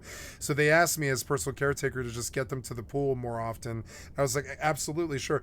But the problem was they would go to the pool, and then they would go to McDonald's afterwards, and it wouldn't mean anything, you know? Or immediately erase the work, pretty much. And so, but I did try to help them lose weight. I was there in the battle with them for about 4 years. I was just there every day. I was, you know, paid by the city to look out for them, make sure that they got the best care that they could get, that they wanted. And I made sure it was the care that they wanted. I cared about her a lot. I'd known her a lot longer, and, you know, I cared a lot more about her interests than I did the city. And I told her this, and she was like, that's exactly what we want, because if they find out that we're hoarders, they will come and take my son away, you know? And I was like, okay. So, they won't take him away, but they won't want her as guardian anymore. And she was his legal guardian. That affects their money and their lives and their happiness and stuff. And I was like, no problem. I'm in this for you and him. I'm your personal friend. I'm glad you chose me.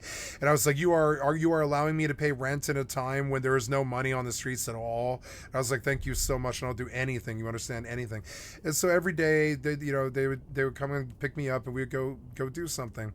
So for a long time we did this, and it was cool. But then the last year that she was alive, they just started going out in the morning and going to a restaurant, and then they'd go from one restaurant to the next restaurant, and then from the next restaurant to a 7-Eleven or a Phillips 66, more likely, or the Conoco was where they really went. Conoco is where I worked, right? They loved that I worked at the Conoco because they would come and buy cigarettes and Pepsi.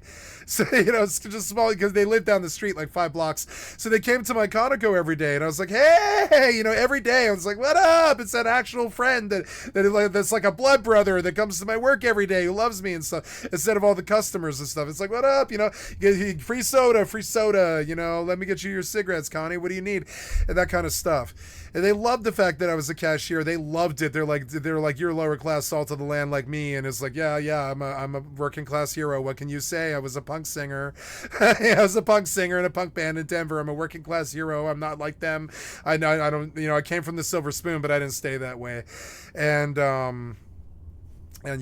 so they loved me, they love me. They're like, genuinely, the love is mutual and stuff. Now, we've had a falling out because I owe him $600, but that falling out is because of me, not him.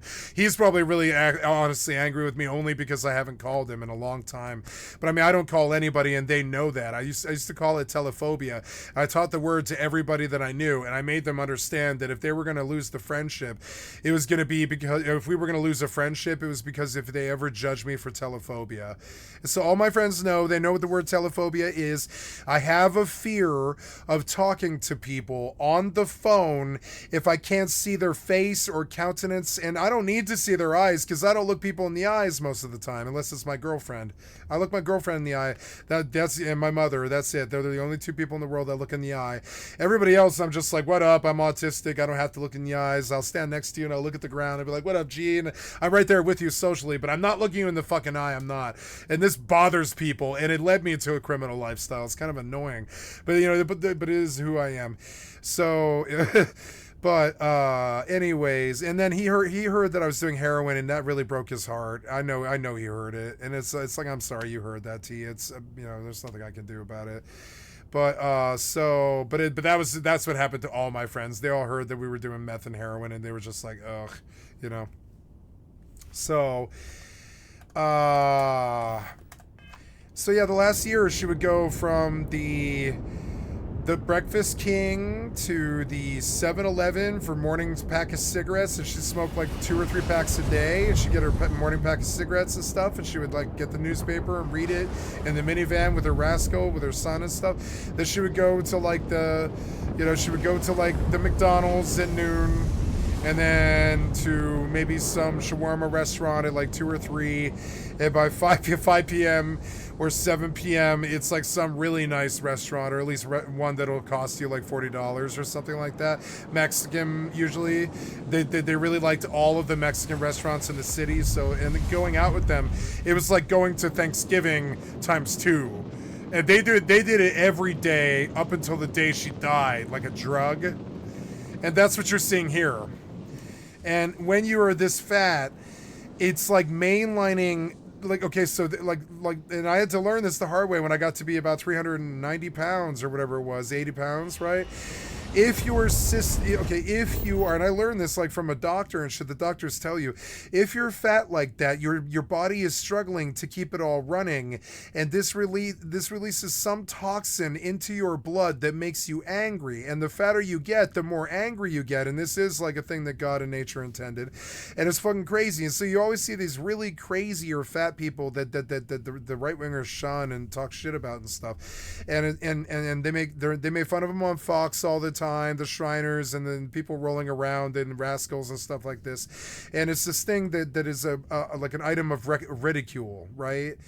But the problem is, when they're this fat, There's that lady that's super famous for it who's like, get off the sidewalk. I've got to drive in my Rascal. I mean, you can't block the sidewalk. It's illegal. Remember that lady? It's Mobility Mary, right? Yeah, Connie was a Mobility Mary before Mobility Mary was a Mobility Mary.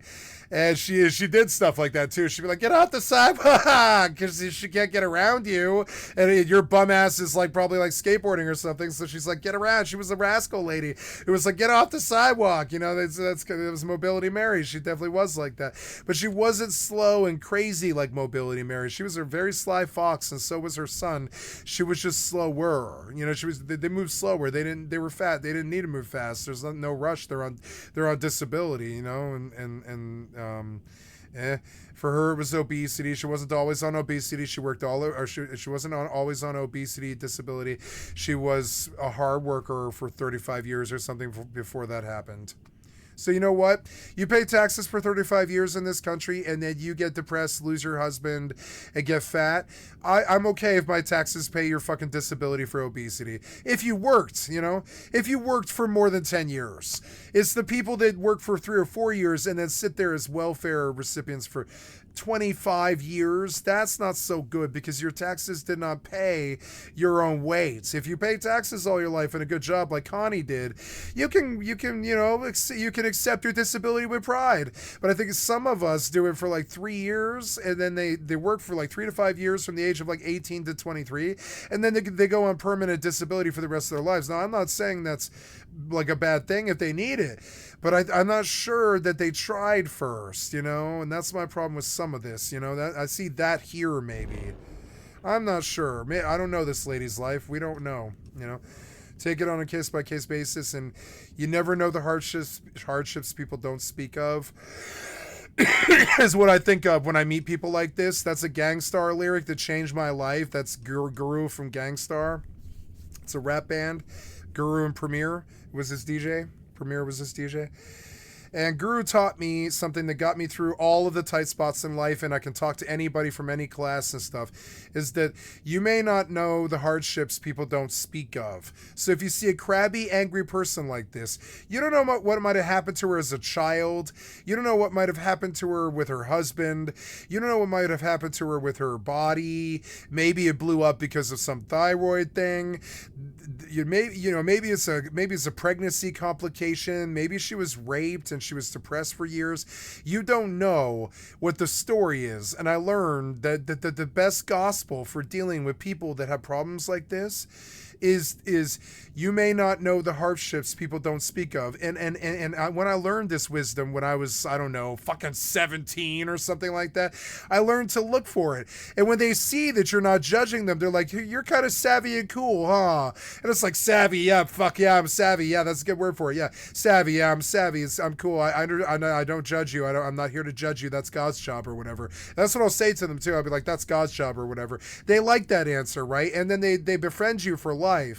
Because they understand that you're not judging them. You think that's somebody else's role. That's what they want to believe too. But you do make a judgment call not to live like them. And that is a judgment in a way. You just don't throw it at them, you know? And in that way, I just stick around. I don't judge them when I meet them and go, oh boy, that's a fat hog or whatever. I don't do what other people do. I just don't do that shit, right? I don't. And I make jokes because I'm a streamer and that's my fucking job. But in real life, I don't do that shit. I'm not like that. I'm just not. I'm like Hassan. I just don't do that. I would treat you with respect on a case-by-case basis. And I'll diss you if you fuck with me. Otherwise, you know, like for instance, the other day, I watched as horns went off for like 10 minutes in the Taco Bell line. And like 4 people in front of me were just like yelling at these teenagers who were leering at them in the window. There's like these 2 kids, they were like 17, they had skateboards and fucking Pepsi and shit. And they were like sitting there, they're eating tacos, they're Americans, they're fucking kids, who the fuck cares? And I'm sitting in this Taco Bell line to get my family dinner, and like, like, you know, did an errand down there or something like that. And I'm like, you know, or I think I had to go to the Safeway to get wine, I think it was. And like across the Safeway is a Taco Bell, and I'm sitting there in the line, and the kids are like fucking with the window. They're like, it's a very big clear window directly viewed to the drive-through, and the kids are just teasing the people in the cars. They're just like they aren't mooning them, but it's close. They're like threatening to do it. They're like getting behind and kind of patting their bums and stuff. And they're getting up and like, blah, blah, blah, and like blah, blah, blah, fingers in the window and shit like this. And the fingers set off all the people in the cars. So you're hearing this like horns. You can tell that they're complaining to the managers. The managers don't want to do anything. And then I pull up and I'm just laughing. And I'm laughing at them like jackass because I think it's fucking cool. They're just being themselves. You know, I have that liberal's attitude towards other humans. It's like it's humans being themselves. Is that bad? Is it harming anybody or whatever? And it didn't harm the people in the line or whatever. But you could tell in this climate, people are like kind of pissed if anybody acts out of the fucking mold. It's like a Dolores Umbridge America. And I'm like, I'm there. And I honk the horn and I'm like, ah, you know, and they're like, ah. And everybody's laughing and cheering shit. And they're on the window like cheering at me and shit. Because the other cars probably for the last hour are just like like stink facing them. You know what I'm saying? And it's like, you never been young before? What the fuck, man? You're like stink meanering these poor kids who are like 15 who are just fucking bored and they're stuck at the Taco Bell while they wait for their pimple faced friend. I've been there. You know, while they wait for their pimple faced friend to get done being a cashier or whatever. And so, you know, and so they're just bored. They're fucking sitting there with skateboards and shit. You could tell every car. I think it was an experiment. The kids aren't dumb. The audience is not dumb, like K-Dot said. The kids are not dumb and the audience is not dumb. But these people that leer at them and get mad, give them the stink face, like, what the fuck, you kids, you being, oh, you know, getting in the window, being in our fucking face or whatever. I'm an old man now. I'm like mid-40s. So I can call them kids like this. And they're like, so finally they get a smiling face, you know, after like 4 cars of honking and complaining and dudes like yelling out the window or waving at them and shit and fingers and stuff. And then I get there and I'm like, hey, and I'm like smiling. I'm like, thumbs up, you know, and it's like, ah, and I start lollygagging with them. And the whole restaurant lit up. Like these 2 kids are like, yeah, they're like cheering and stuff. And everybody in the restaurant's like laughing and smiling at them and stuff. And it was like, finally, they got like a positive response out of these fucking sticks in the fucking mud who put themselves in this situation of being angry and fat and hangry and all this other stuff. And I learned from Sadhguru, that's this, or I don't need to pull him, but I learned from Sadhguru on YouTube, and he named I forget the name of the substance, but there's this like substance, it's a toxin that gets dumped into your blood when your medulla oblongata like experiences anger, and the more anger that you feel, it just dumps this toxin in your blood that makes you sick and it makes you feel unwell. It'll make you puke. And it is a toxin that goes straight to your fucking heart and it makes you fat. And if you're angry all the fucking time, like me, I'm angry all the fucking time, so I'm fat. I'm fucking 248 pounds, something, 254, somewhere around there. And if you're angry like me all the time, you will be fat. It's just something about it. If you're angry about it, so. And also, if you give up on yourself and you start doing as Connie did, and you go from the fucking, you know, you go from the Breakfast King to the 7-Eleven to buy your cigarettes and your soda, to the fucking McDonald's to get a whole fucking, you know, Big Mac meal, and then, you know, on to the, probably to the 7-Eleven again, to get some ice cream or something, and then back to the fucking next restaurant at 5 p.m. and then maybe another one at 9 o'clock or whatever.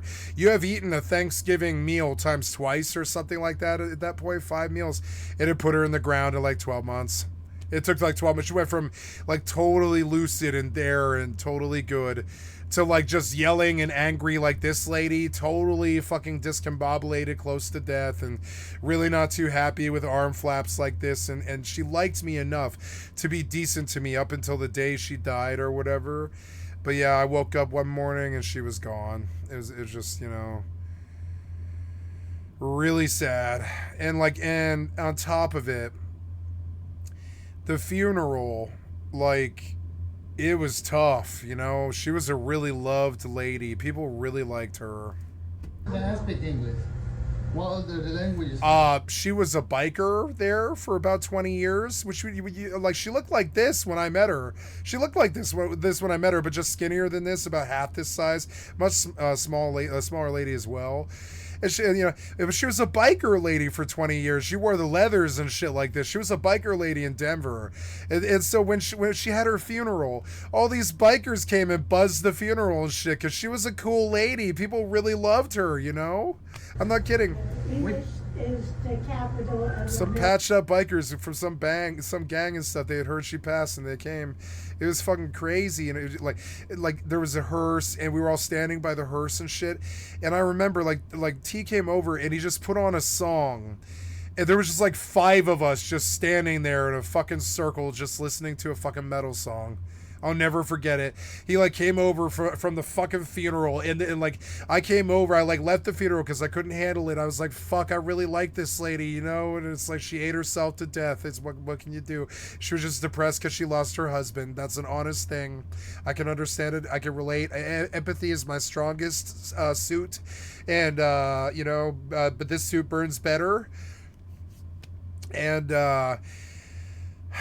And so I'm over, I leave the funeral for a few minutes, I'm like, wave, and I'm like, 5, you know, and I leave, and my friends come, which is weird because it's his mom's funeral, but he and my friends come, and then there's just us standing in tuxedos and shit, listening to some metal song that he put on. He liked White Zombie. I think he put on a White Zombie song, More Human Than Human or something, and it was just, we were just sitting there, like 5 of us and shit. It was crazy, and I'll never forget it. We look over, and there's like 300 people sitting over there by the casket and shit, and I'll never forget that her son came over, like during her funeral and shit, just because I choked up, you know. I was like, I can't do this, you know. I don't do so well at funerals. Like, I'm crying right now. And I remember he took like 7 minutes out of his mother's funeral to just walk over and bring the whole crew to just do this thing, you know, like you know, there's the men in the circle all dressed in black doing the paterfamilias thing as the baton is passed. And we're just telling him things like, dude, we got you the rest of your fucking life. Because she, like me, his mother was the only family that he had. Like you know, there was other abuse stories that it has passed and stuff, and I don't even know what all they are and stuff, and about his childhood and his father and stuff and all this. And like, I don't know, but you know, but we were telling him, like, you know, we listened when the song ended, there was just like 4 of us just telling him, we got you, buddy, we're your friends, we got you for the rest of your life, you know, we're your family, we might not always be there, we got problems of ourselves, but we'll be there, shit, just telling him, you know. And then we walked back to the fucking funeral, and it was weird because it was like, man, like,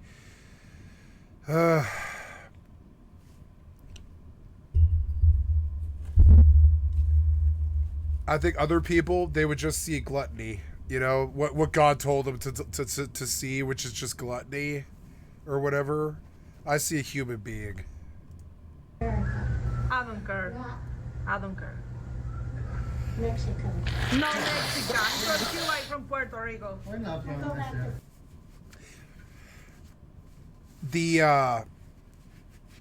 The fat and the anger, it dumps this toxin in your blood, and it fries your voice. You can hear it in every fat person's voice. You can hear it in mine.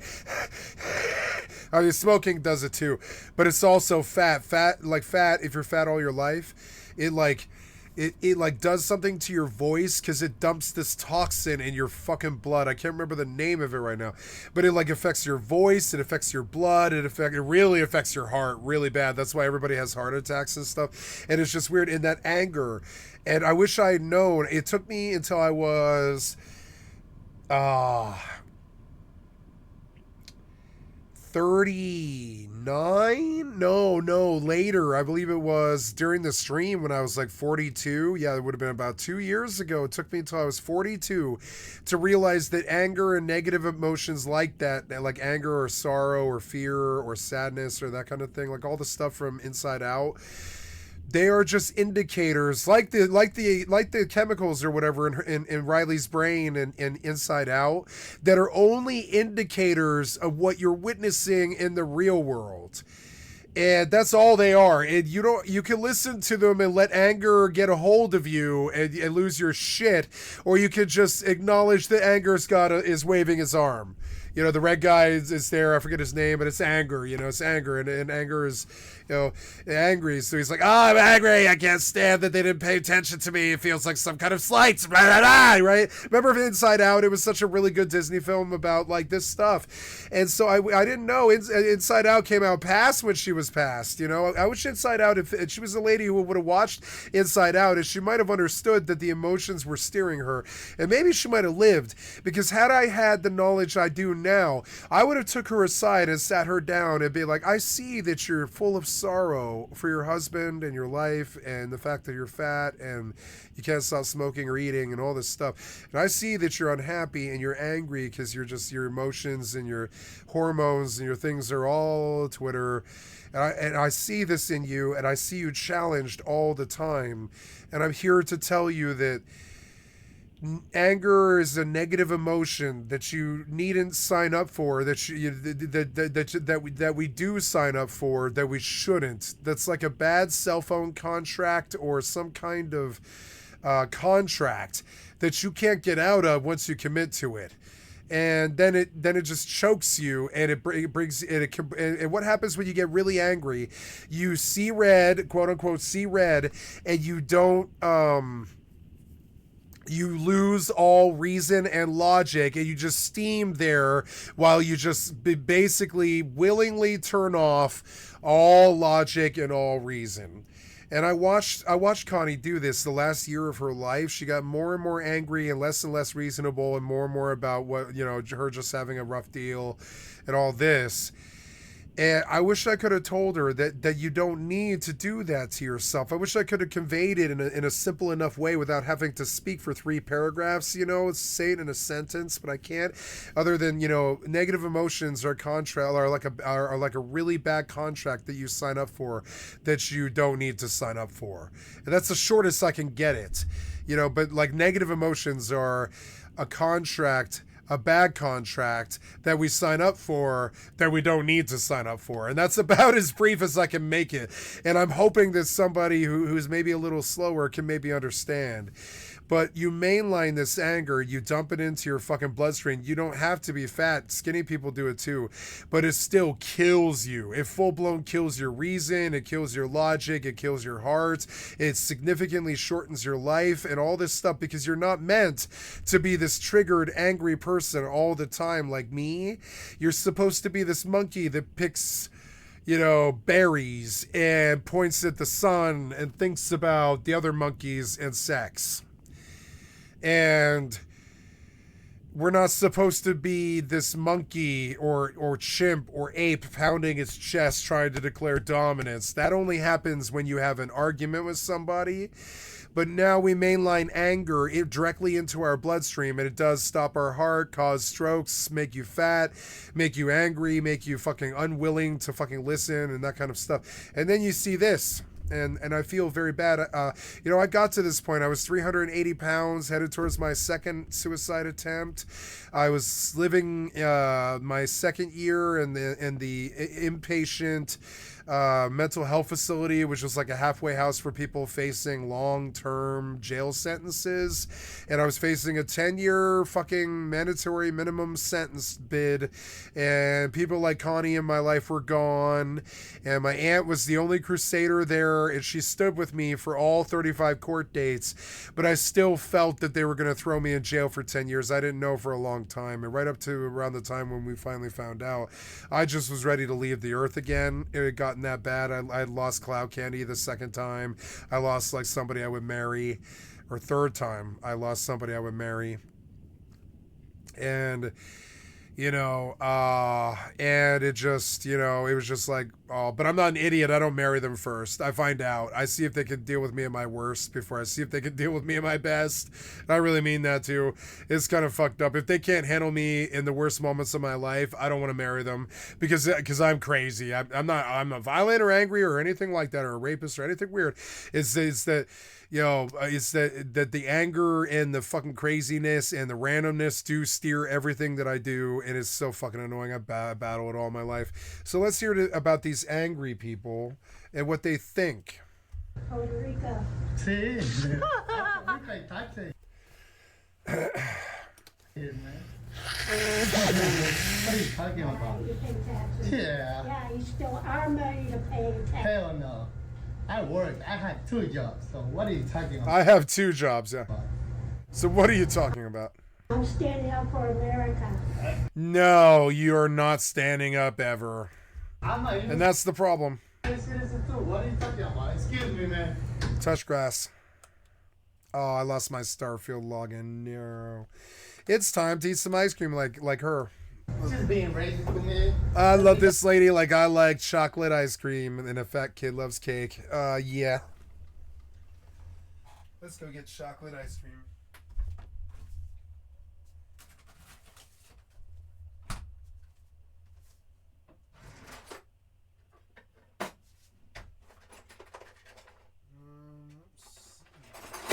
Yeah, maybe a bigger no. This is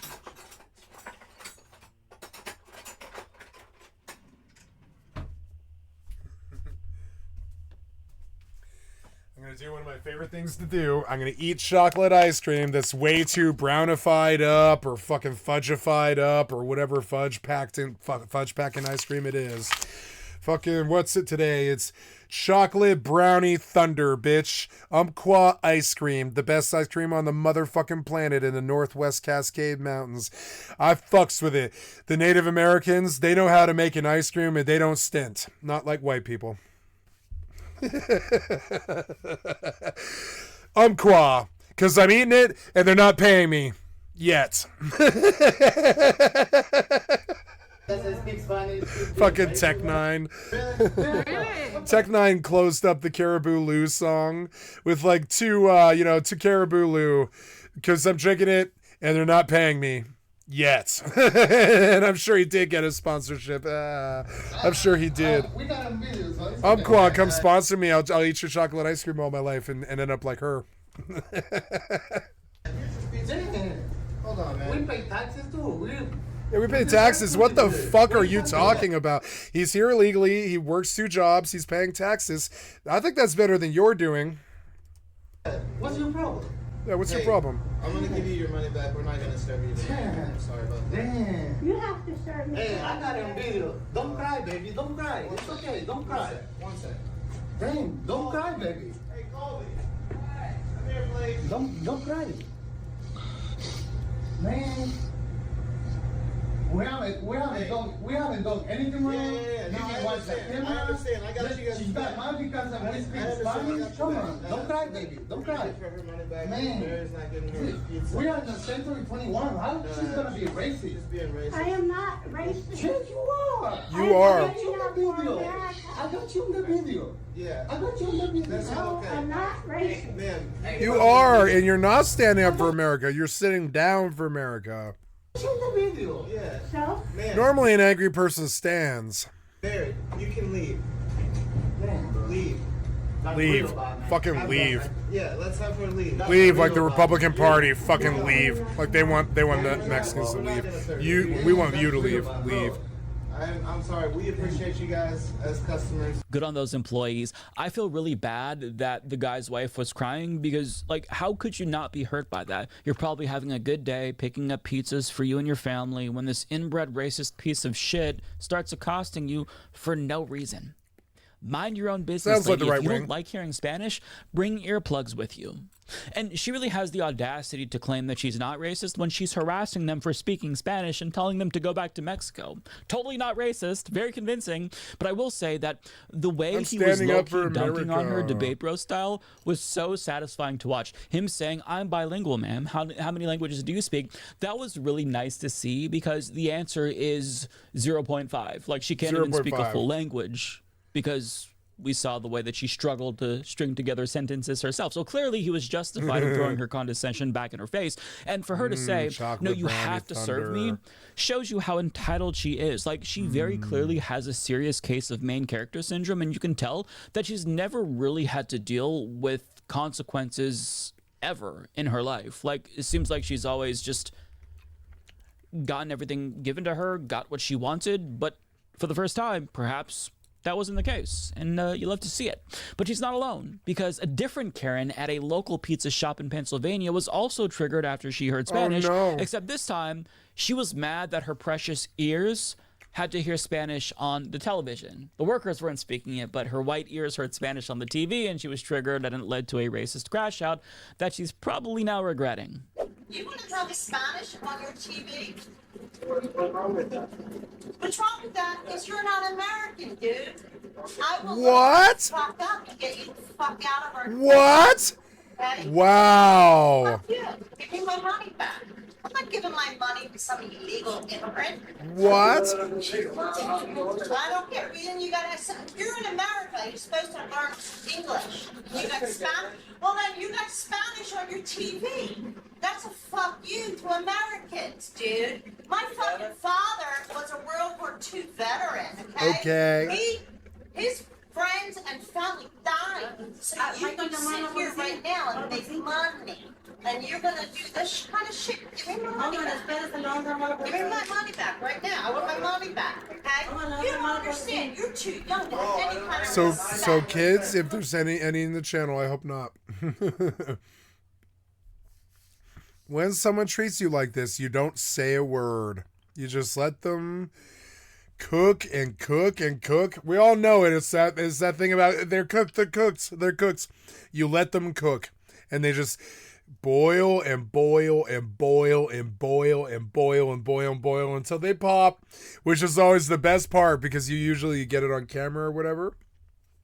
And then you wait for the apology. You don't ever have to say anything. And remember that thing about sticks and stones will break my bones, but words will never hurt me.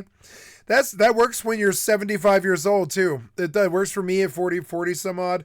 It's, yeah. And so if you say nothing, you're just staring at the person, you're like, and you're just waiting, you're like, I'm not changing the channel, sorry. You just wait for him to cook. Check it, okay? And she will explode. Watch, she'll explode like a bomb. You probably even know what that means, do you? And she's videotaping me. Yeah, because you're racist. You're racist. Yes, you are. You're a victim. You're racist. You're a victim. I'm not a victim. You're a victim. No, I'm not. No, I'm an American. A victim of what? No, you're a racist. You're a racist. You're a victim. You're a racist. You're the racist. No, I'm not racist. I'm not over here trying to get my money back because you're shopping at a pizza shop. You're the racist. I'm gonna film you right now, and I got 4,000 followers. This is our first Karen. Oh my god. Nah, I've been here. I've been in Hafro over 100 years. So you're gonna share with everybody that you're racist? No. Yeah. You're racist, no. honey. You're racist. It's crazy to me how they will never admit that they're racist, even when they're caught in 4K. Turn Because off to the them, Mexican on your being television called and a get out of my racist country. is somehow It's like, more I'm not egregious than racist. racism itself, because they don't view it as an objective description of their behavior. They take it as an arbitrary insult because they lack self-awareness and intelligence and can't comprehend how such a judgment could possibly be made about them. But how about this? If you don't want to be called a racist, stop being a fucking racist. It really is that simple. Being Hispanic isn't a choice, whereas being racist is. And nobody has to tolerate her intolerance. But in retrospect, I bet that Karen wishes she didn't throw that racist hissy fit in public, not only because she became infamous after that video blew up online and went viral, but because she's now facing legal repercussions as a direct result of her harassment. And an attorney broke it down on Law and Crime, and here's what he said.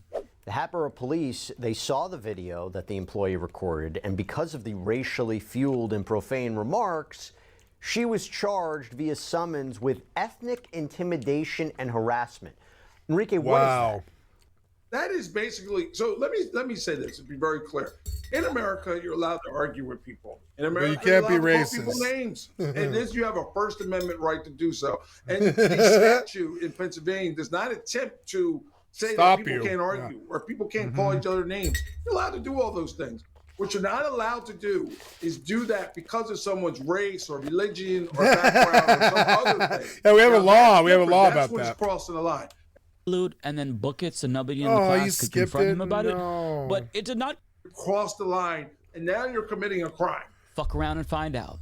Now, fuck we around didn't and see find the out, whole bitch. exchange on video. She was apparently threatening them up until they started recording her, which is when she reframed her racism as a customer service chocolate. issue and asked for her money back, so she wasn't supporting an immigrant business. And she, of Fudge. course, denied that she was racist to give herself I'll put possible away. deniability. But I mean, if you threaten people when there are multiple witnesses and you threaten them on grounds that they're Hispanic and you don't like that, you're gonna be held accountable. I don't know what else to say. But again, these people feel entitled as if it's their country, and the most minor inconvenience is enough to warrant them melting down and calling the police or ICE on people who dared to inconvenience them by being brown in their presence. They are the lowest scum of the fucking earth, and these people, they deserve all of the ridicule that they're getting online, and I hope that they read every single comment, and I hope it hurts their feelings. But that brings us to our next story, where ICE kidnapped 9 employees at a car wash in Boston without giving them the chance to prove that they were here legally. And on November 7th, Zach Siegel, the president of College Republicans at Boston University, took credit for the ICE raid, writing on Twitter, "I've been calling ICE for months on end. This week, they finally responded to my request to detain these criminals. As someone who lives in the neighborhood, I've seen how American jobs are being given away to those with no right to be here. Pump up the numbers." I've got to say, it's times like this when I really wish that there was an afterlife, because there'd be a special place in hell for people like this, just destroying the lives of 9 people and crippling a small business, all because he doesn't want brown immigrants in the country that he himself chose to immigrate to. You heard that right. He's British, and he chose to move to America, and now that he's here, he's demanding it be cleansed of all of the non-white people. Sorry, asshole, it doesn't work that way. You're the one who needs to assimilate, whitey. We value diversity here in America, and if you don't like that, you can take your ass. You're the one who needs to assimilate, whitey.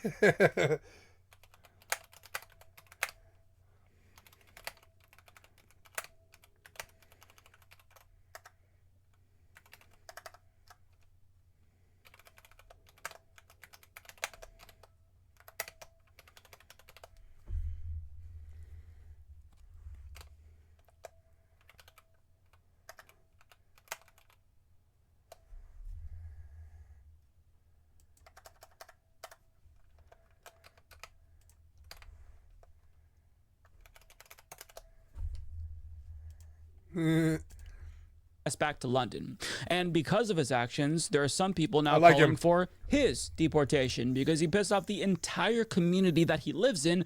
And a local news report breaks down the entire situation, where you kind of see the backlash that he's now experiencing. Zach Siegel is the president of the Boston University College Republicans. We talked to him in September after Charlie Kirk was killed. Siegel is now claiming on social media that he is the reason ICE showed up at an Alston car wash earlier this month and hauled off 9 employees. It's frankly appalling to see somebody that's proud of destroying an entire family, an entire community. These people, all 9 of them, no criminal records at all, yet he's referring to them as criminals. Todd Pomerleau is the attorney who represents the 9 detainees, 5 women and 4 men.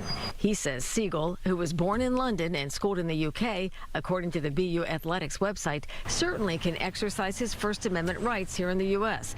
But Pomerleau finds his arguments ironic. He's talked about how these jobs are being taken by 9 people working at a car wash. Well, he's taking up a college student seat who's from America by his same rationale. The 9 workers were detained on the morning of November 4th.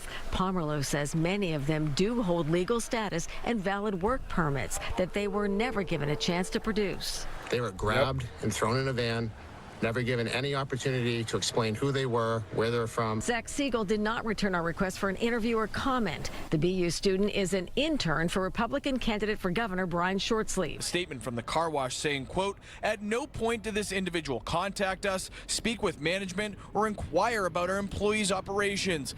Publicly labeling our workforce as criminals without any knowledge of who they are is reckless and distressing." It's really terrible, and I wonder what he thought the reaction would be.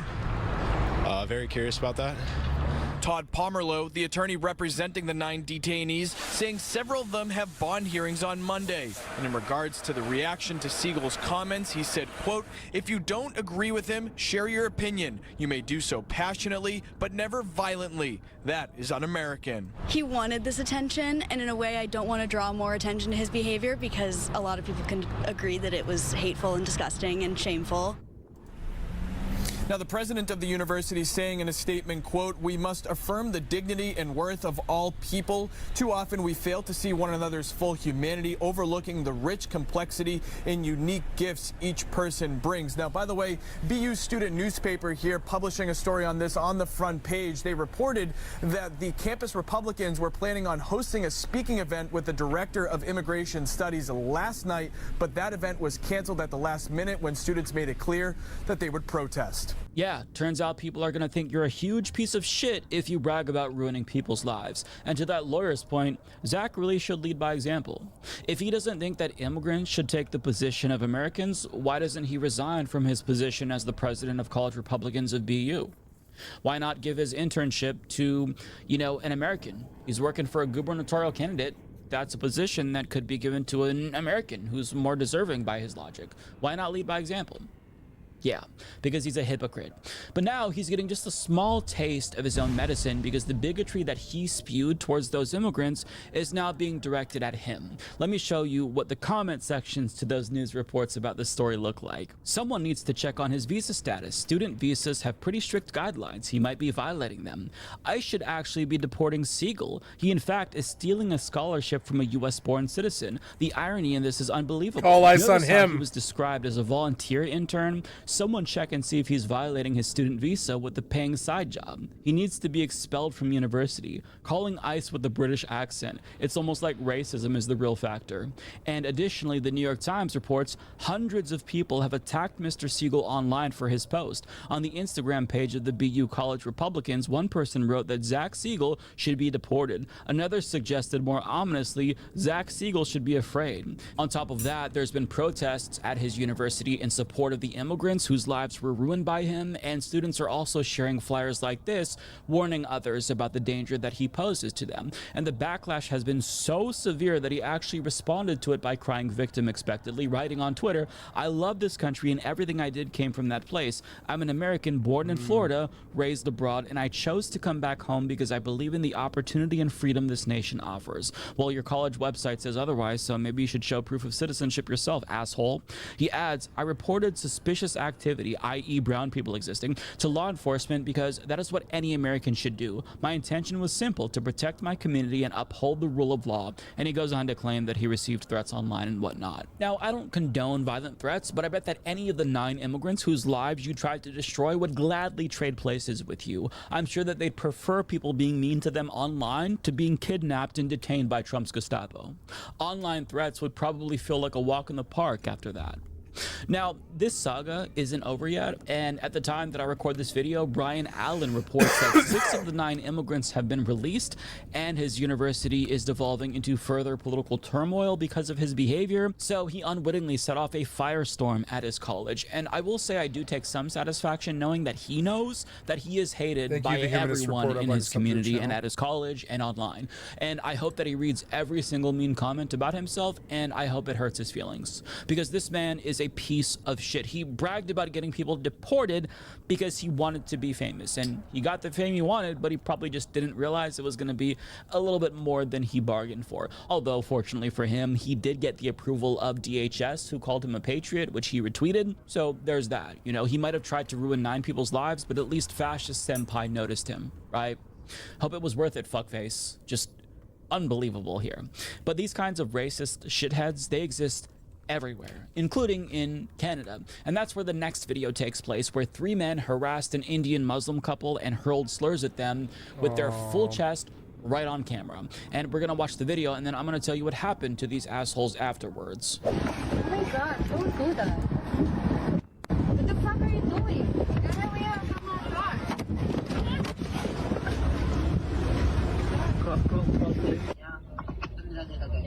Tapos yung Hey,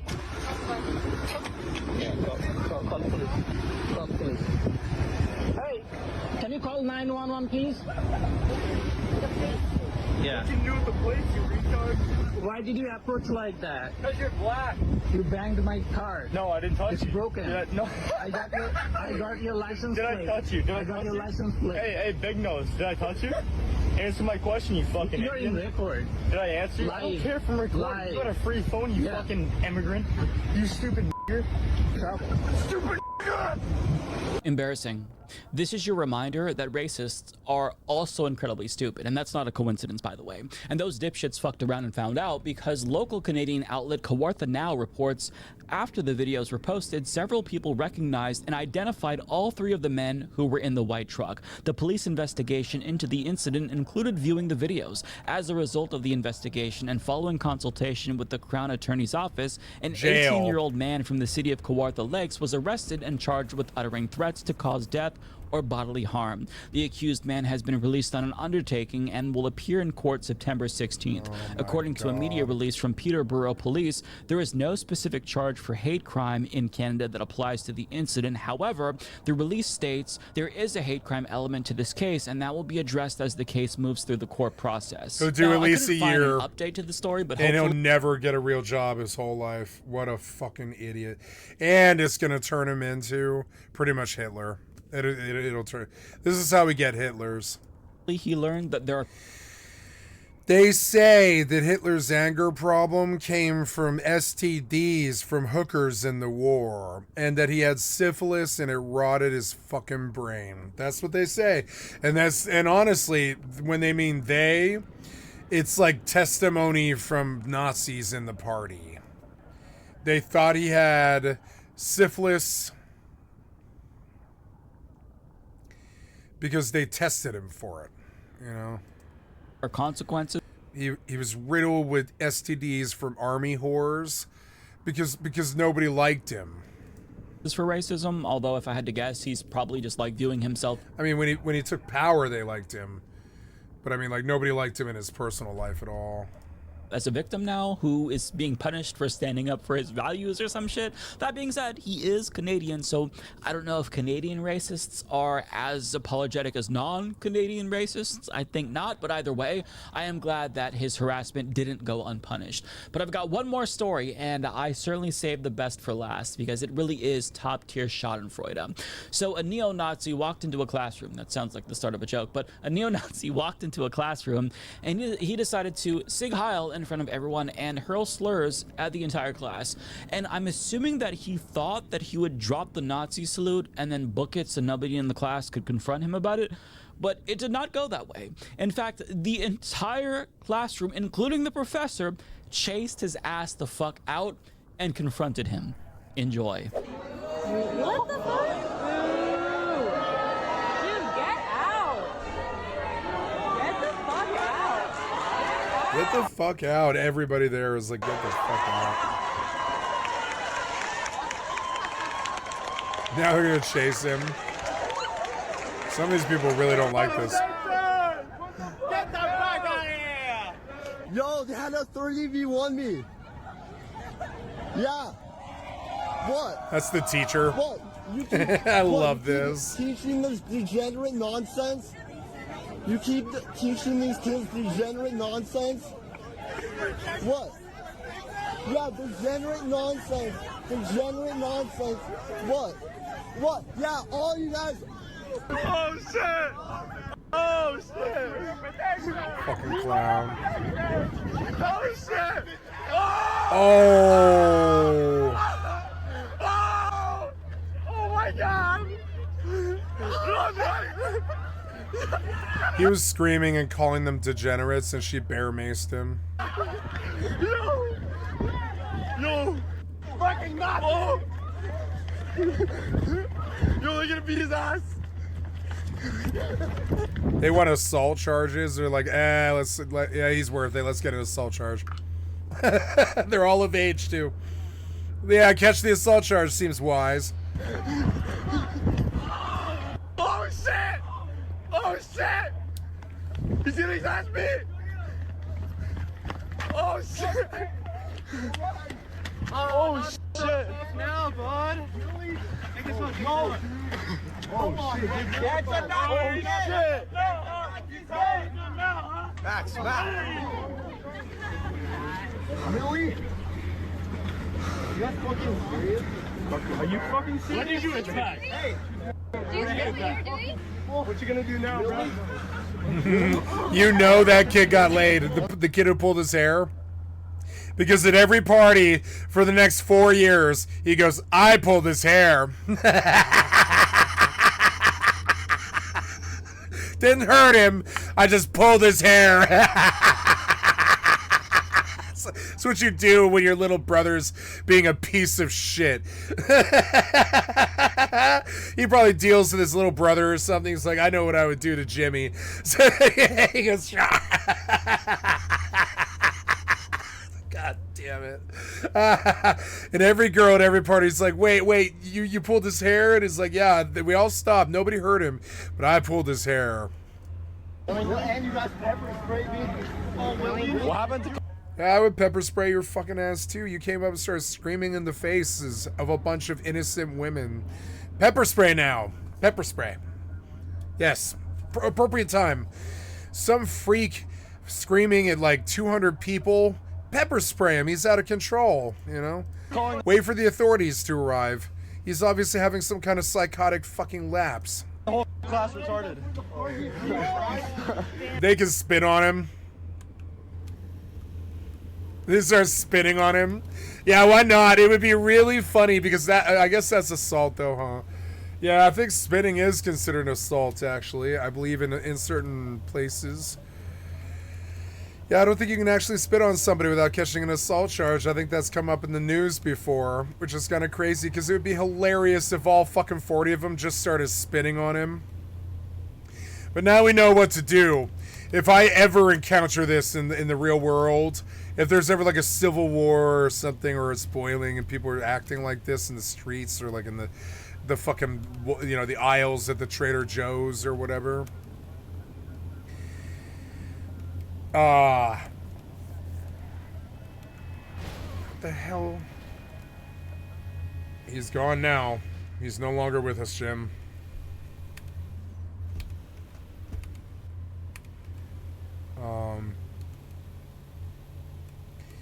And then, okay, so, and then you eject them from the premises.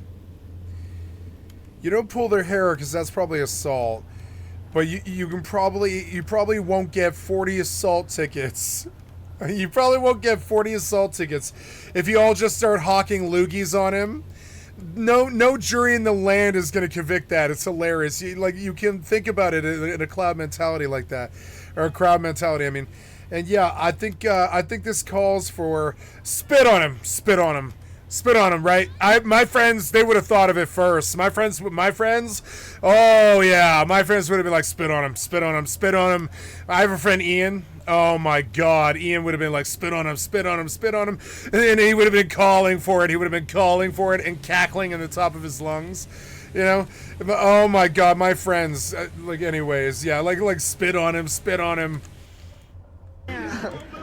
What happened? I know you guys were the party of peace. What the fuck is this? Post-game interview. How we feeling? Post-game interview, how we feeling? What the hell was that? Oh.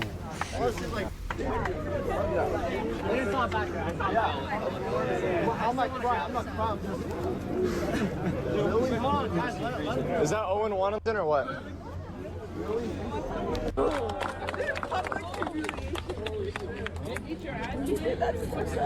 Bro, make a hole. Yeah, it was like 30 of them.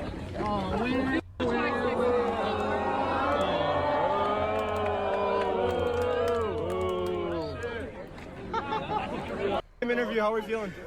There's like 30 of them. Unless it's like... I'm not crying. I would kick dirt on him. No, I don't know. I would start throwing leaves at him. Yeah, you could probably throw leaves at him and stuff. Rocks. You could probably get away with a lot here. You could like start kicking dust at him and stuff, throw rocks at him and shit. Start spitting on him. Bro,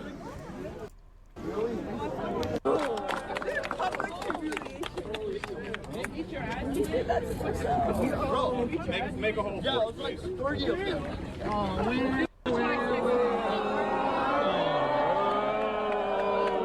Don't fuck with Psych 210. Nazis get beat. Don't fuck with Psych 210. Nazis get beat. I fucking love it.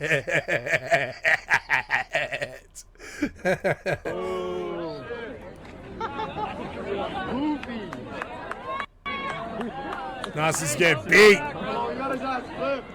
This machine kills fascists. Amazing. He went from Sig Heiling to... This is America. We don't deal with fascists. You guys are you're just mentally sick. And this is what'll happen to you if you fuck with us too. Watch. Puffing out his chest, talking tough to the professor, to whining about how unfair it was that he was up against like 30 of you. 30 of you. You came to their class, you idiot. You kicked sand in a beehive, you idiot.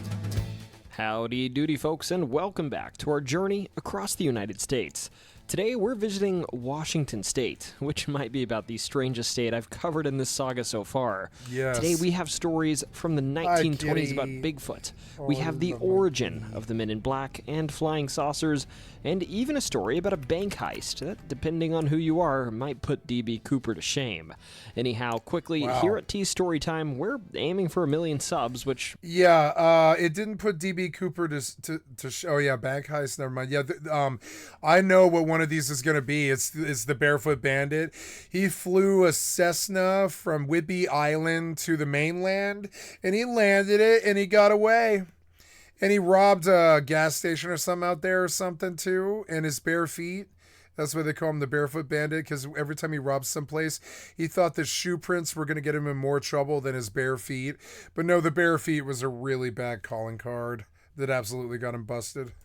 Might be ambitious, and as of recording now... But I really like the Barefoot Bandit because... No, I don't like the Barefoot Bandit. I don't like the Barefoot Bandit. He was an asshole. But he does have that kind of Christopher McCandless, like, you know, Into the Wild thing, where he just did take the Cessna into the wild sky, having never flown it before.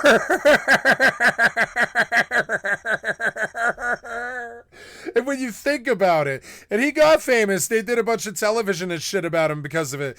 He took that Cessna into the fucking sky, and when they found out that he was like 17 or some shit, and he was barefoot the whole way. Another time, I believe he took the Cessna and he landed it at the airport. I'm not kidding. He like landed the fucking Cessna at the SeaTac airport, if I recall, or something dumb like that. It wasn't something like that. It was some other airport, I think. But he like landed at an airport or something like that, and then he stowed away in the wheel of the fucking plane. We're a hot 800. Or no, and maybe I'm messing that up with Catch Me If You Can, but I think he did that too. I'm fairly sure. Let's go ask the AI. Did the Barefoot Bandit hide in a wheel well of a plane? Did the Barefoot Bandit hide in a wheel well of a plane?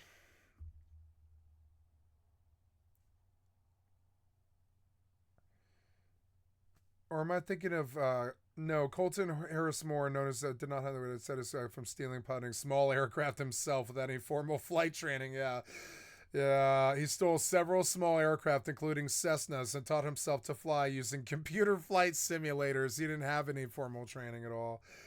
His most famous flight involving stealing a Cessna in Indiana and flying it over 1,000 miles to the Bahamas, where he crash-landed and was eventually captured in July 2010. He was so crazy. He flew 1,000 miles to the Bahamas. Oh my God! When he actually really got his wings, he flew to the Bahamas with a stolen Cessna. Why? They just deported him probably. Yep, he once left a chalk outline of a footprint at a crime scene, right? Yep.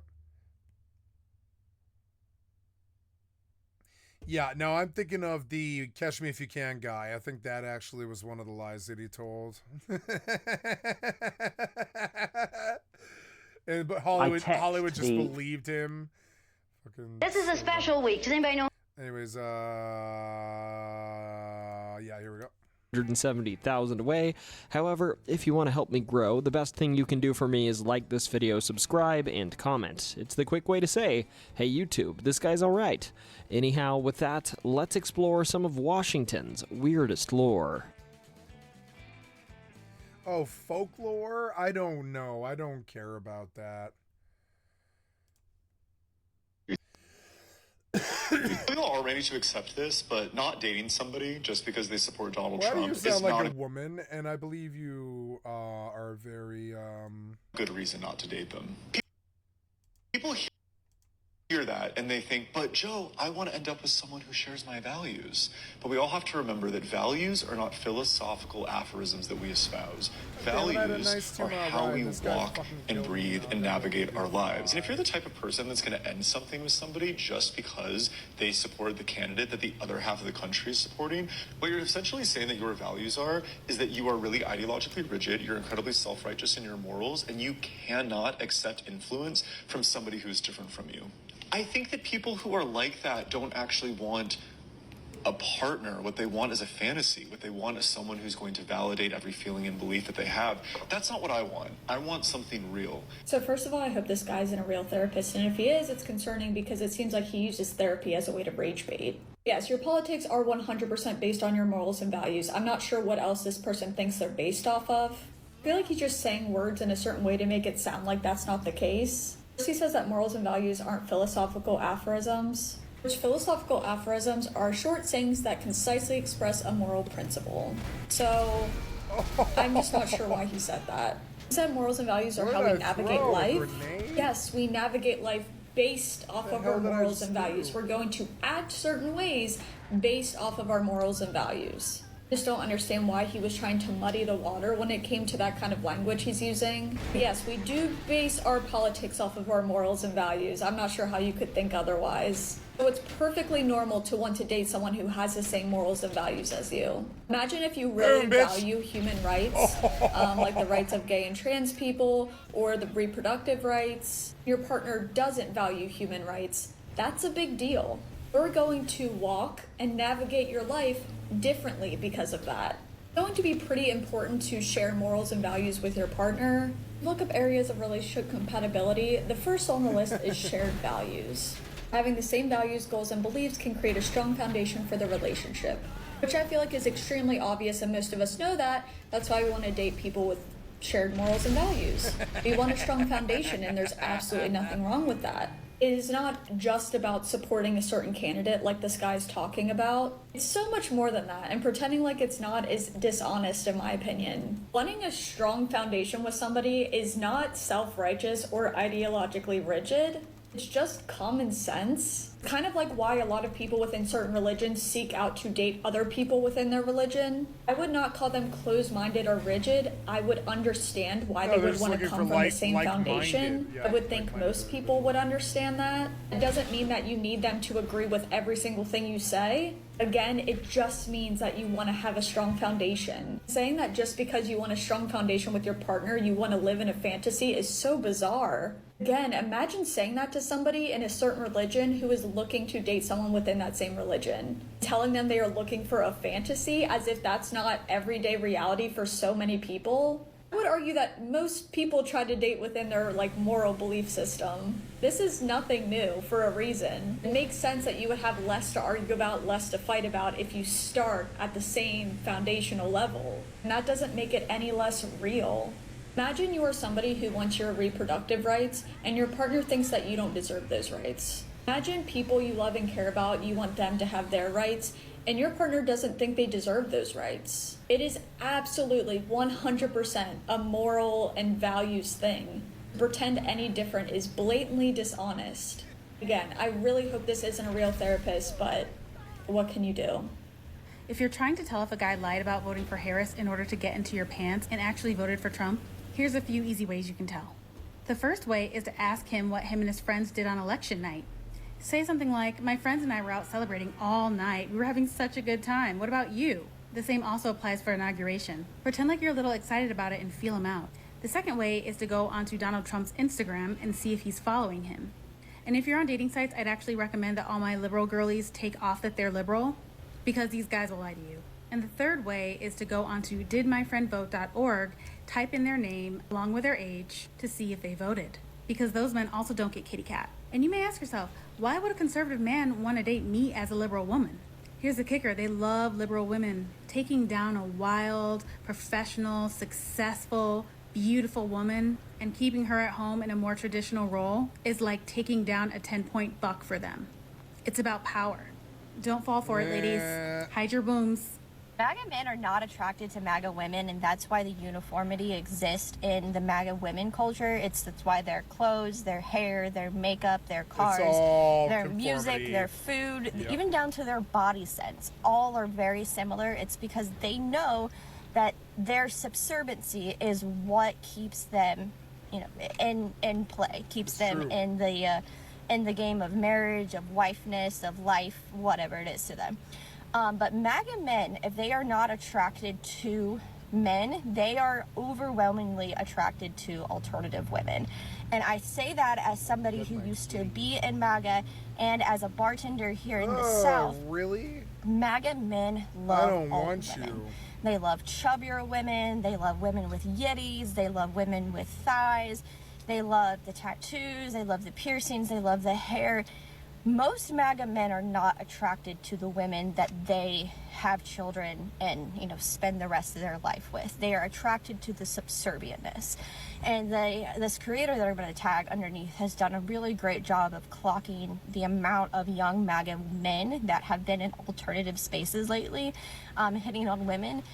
And it's just, it's just very much a full circle moment, because I've been trying to talk about this forever, and everyone who just wants to say, oh, you're being mean to women. No, these women have designed themselves to be in this certain situation.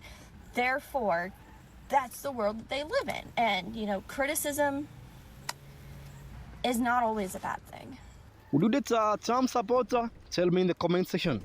Because according to a recent study, among Democrats and those who lean toward the Democratic Party who are single but looking for a relationship, about 71% say they probably or definitely would not consider being in a committed relationship with someone who voted for Donald Trump. In fact, 45% say they definitely would not consider seriously dating a Trump voter. Like Tell me your thoughts. Smart people don't like me, Donald Trump.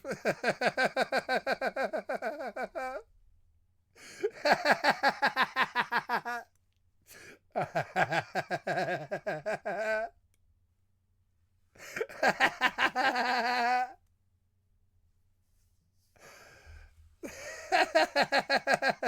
want to put this as my desktop background, I think, actually. How do you... Oh, man, on this keyboard, I don't even know. I think I just want to go get my snip tool, I think. Yeah, maybe I should put the snip tool on my thingy. Yeah, pin to taskbar, I guess. Yeah, give me that snip tool. And then I want you to take the screen. Full screen. Did you take it? No. Smart people don't like me.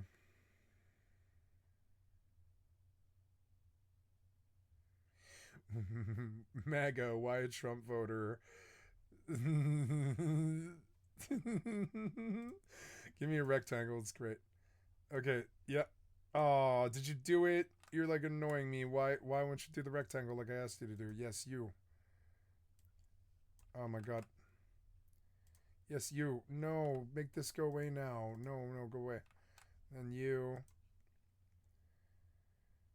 Yeah, rectangle, bitch, rectangle. No, can we just get the window? Yeah, the window. Yeah. There we go. Perfect. New. Edit in Paint.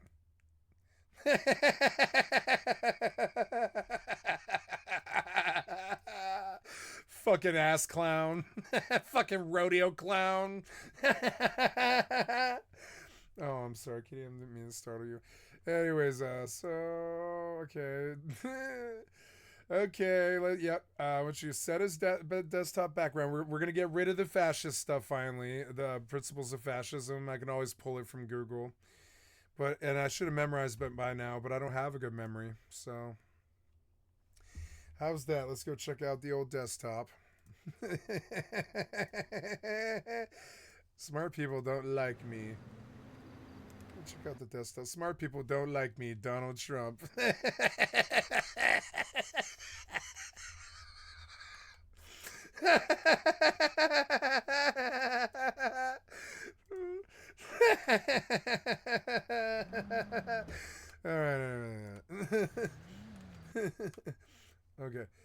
Smart people don't like me.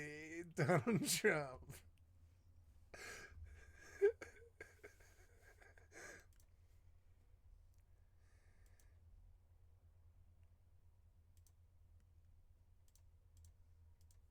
I married a Trump supporter, and this is how it went. Before I go into the story, I want to preface by saying that I believe there is a difference between a Trump supporter and a Republican. He would constantly say things like, build the wall. Even after I told him how hurtful and disrespectful hearing that was, because I came from a family of immigrants. Because of this experience that I had with my ex, being a Trump supporter is a deal breaker for me. The main reasons for this is because anytime me and my ex argued, he was always threatening to call ICE on my family. And the relationship was very abusive, but I stayed because of these threats. I felt guilty a lot of the times for putting my family at risk. He consistently used me as an example as to why he's not racist because he married a Mexican. He basically treated me as an exception. One time we were at his family's house, and his Trump-supporting family cornered me and harassed me about my political views. And I actually mean I was in a corner like this, and I had like 3 females in front of me arguing with me. He watched this happen and didn't do anything about it.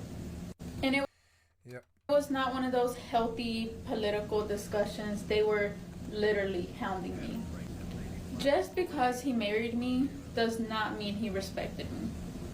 I come from a town that I would say is predominantly conservative.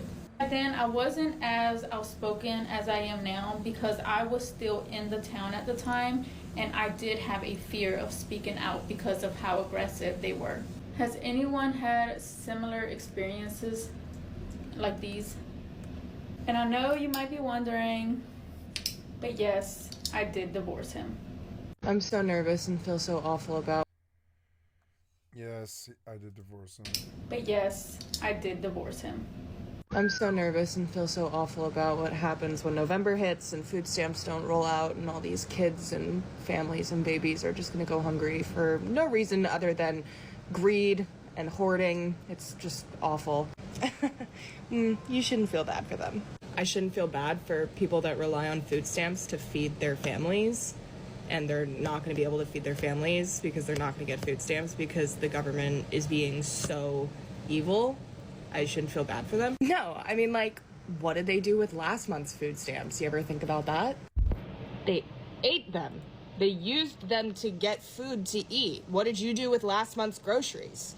Well, that's different. I didn't spend my, grocery money on unhealthy foods and stuff. I bought like pantry staples and stuff that's gonna last like a long time, and maybe they should have been doing that instead of buying like luxuries. Like, food stamps aren't for luxuries. Food stamps aren't for food. Food isn't a luxury. Food is food. Every single person in the world should have access to food. You do realize that, right? I don't know. I just don't want my tax dollars going to people, misusing their food stamps. What the fuck are you even talking? You people are so evil. You people are so evil, it actually makes me feel like I'm going insane. The creators of a right-wing dating app are frustrated right now. And to anyone who supports the Democratic platform, it's no surprise why. In 2022, a former Trump aide founded The Right Stuff, dating app for conservative MAGA followers. It was backed financially by the co-founder of PayPal. Recently, the founders have shared their frustration that the app, unsurprisingly, is not attracting female users. Apparently, it's become quite the sausage fest because women are not interested in dating these types of men. But wait, it gets even worse. Now the creators are also complaining that there's not enough hot men on the dating app. It's bad enough when women aren't using the app. It's even worse when the men that are using it are pure twos. This brings up a great question from my followers. If you use a dating app like Hinge or Bumble, how quickly do you try to find out which political party the person you're talking to supports? I was mistaken for a transgender woman, and it led to an escalation with a MAGA man. So let's get into it. This story is hysterical. But just to set the scene, I am a female assigned at birth. I'm married to a man who is a male at birth as well. So heterosexual couple for the most part. So we're getting snacks on our road trip. We're at a rest stop. And we go up to the counter, and it's kind of confusing. Like, we don't know where we're supposed to stand to check out, and we're sort of in a rush. We're going to a party. And so there's this man standing at one of the registers with all of his stuff on the counter, and there's people lined up behind him. So we're trying to figure out if we're supposed to go behind those people. The man says, "No, I'm just standing here. The line is over there behind that other person." Okay, no problem. So I start walking over there, and I get online where I'm supposed to, and I say in response, "Oh, I guess it was just confusing because it looked like there were two lines forming." He responds back to me, "Well, I know who you voted for in the last election." What? And at this point, it's really not hitting me. I'm not getting his drift. I don't know what's going on. And my response to him is, "No, I don't think you do. Because you don't know anything about me." So then he's like, comes out with some really clear communication here. So now I'm starting to get the drift. And he goes, "You look like a man." Well, the words came out of my mouth before I could stop them, before they even had any thought process. It just went from brain to the world. And there, you know, there was no... Sorry, I have to reload. Me. "Well, I know who you voted for in the last election." And at this point, it's really not hitting me. I'm not getting his drift. I don't know what's going on. And my response to him is, "No, I don't think you do. Because you don't know anything about me." So then he's like, comes out with some really clear communication here. So now I'm starting to get the drift. And he goes, "You look like a man." Well, the words came out of my mouth before I could stop them, before they even had any thought process. It just went from brain to the world, and there, you know, there was no editing or anything. And what came out of my mouth was, "Good, I'm glad I look like a man because I got a big set of fucking balls." Okay, so now at this point, I'm yelling this in the middle of a convenience store, and my husband's like, "Oh shit, this is escalating." And he gets into protection mode, steps in between me and this man who is yelling at me, and says, "Yo, that's my wife." Now, for those of you that don't know what my husband looks like, he's 6'2", pretty broad shoulders, and looks like a Viking. So, kind of intimidating. The other man is sitting there going, "Okay, wait a second." Like, he's confused. He's like, "Oh, so she's a girl? Like, she's not." Now at this point, he's realizing I'm not transgender. And he's confused, but he's not going to give up this fight. So he goes to my husband, "Do you want to take this outside?" And at this point, I'm really worried. Like, I'm anxious. I'm flipping out. And because my husband, while he is a very docile giant, I have to restart to get the picture-in-picture working. I'm sorry about that. But I did save the list I was on in the video I was doing. There we go.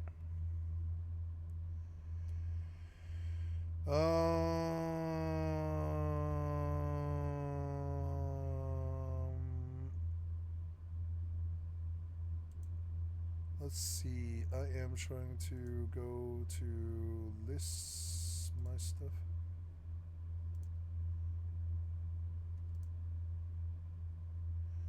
Yes. We all are ready to accept this, but supports. I was mistaken for a trans to the counter, and it's kind of confusing. Like, we don't know. Well, so heterosexual couple for the most part. So we're getting snacks on our road trip. We're at a rest stop, and we go up to the counter, and it's kind of confusing. Like, we don't know where we're supposed to stand to check out, and we're sort of in a rush. We're going to a party. And so there's this man standing at one of the registers with all of his stuff on the counter, and there's people lined up behind him. So we're trying to figure out if we're supposed to go behind those people. The man says, "No, I'm just standing here. The line is over there behind that other person."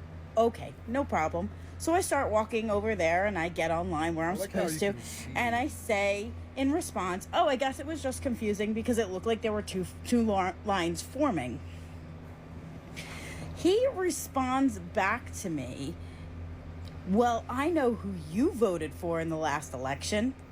And at this point, it's really not hitting me. I'm not getting his drift. I don't know what's going on. And my response to him is, no, I don't think you do, because you don't know anything about me. So then he's like, comes out with some really clear communication here. So now I'm starting to get the drift. And he goes, you look like a man. Well, the words came out of my mouth before I could stop them, before they even had any thought process. It just went from brain to the world, and there was no editing or anything. And what came out of my mouth was, good, I'm glad I look like a man because I got a big set of fucking balls. Okay, so now at this point, I'm yelling this in the middle of a convenience store, and my husband's like, oh shit, this is escalating. And he gets into protection mode, steps in between me and this man who is yelling at me, and says, yo, that's my wife.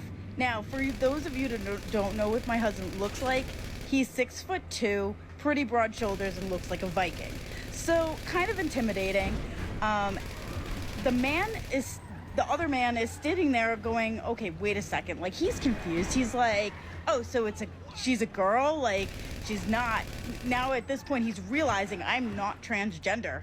And he's confused, but he's not going to give up this fight. So he goes to my husband, do you want to take this outside? And at this point, I'm really worried. Like, I'm anxious. I'm flipping out. And because my husband, while he is a very docile giant, he also is ex-military, and I have absolutely no idea what's going to set off in his brain and make him, like, lose his shit, okay? But thankfully, he is calm, and he's like, what are we in high school? Like, come on, you're going to do this in front of your kids? Yes, the man is holding an infant, and he's got a toddler next to him. Okay, and this is all happening in the middle of a convenience store. So before anything can escalate any further, his wife shows up. And now this could go either way. She could either be on his side or be on our side.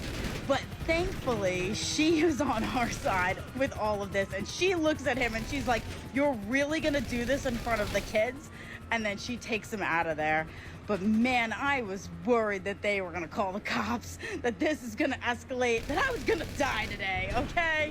On a very serious note, this is what transgender people go through on a daily basis. Like, this is the first time this has ever happened to me, and it was scary in the moment. I was fearful for my life. I was fearful for my husband's life. I didn't know what was gonna happen. This guy was like on void rage or something. Like, his responses were so out of context that, from like normal responses, like even the people surrounding us were like, I don't know what's happening right now. This is so weird. I had the guy behind us said, I'm so sorry that happened to you, because he could tell that it was so uncalled for. So just a bit of awareness, and I wanted to share this story. Yesterday, one of my worst fears came true. I went on a date with a MAGA. And if you know me or have been following me, you know this is equivalent to hell. In the past, I've dated all over the political spectrum, but that was the past. In the present day, MAGA, you're you're a different entity. Let me be clear, he was nice, okay? But what gave it away was when I said, what's going on in the country right now is crazy, right? And he's like, huh? I quickly realized this isn't gonna work, so I pulled the whole. My dad was Democratic chairman of Illinois, and I could tell he was holding his MAGA back, because he was like, but Obama deported more people. He was doing the go-to MAGA lines, but Obama deported more people. Why is it different? Because he did it legally. I think he realized that I'm not the one to argue with, because I know my shit. MAGAs just need a girl who is quiet, doesn't have a personality, and just sits there. That's what those are their girls. Yeah, I'm a little traumatized from this experience, so please keep me me in your thoughts and prayers, because this has never happened before. Ooh. As someone who was raised MAGA, the sad reality is that a lot of white women only vote the way they do because of their husbands. And white women are a demographic of people that consistently, historically have voted against their own interests. If you are a white MAGA woman, I want to tell you right now, there's a high chance that your husband is probably cheating on you. And if he's not doing it in the physical world, he's doing it in the online space. Most people who consume OnlyFans and other content are married. And here are some messages that I have gotten in my DMs on Instagram. This guy directly says that he hates his wife, and he is trying to get me to send him explicit content or whatever. I don't do that, but point being, I like to talk to these men to see what is going on in their lives and where they live. And if I can, I will try to get a hold of their wives. Can't even tell you how common of a pattern this is and how many messages I get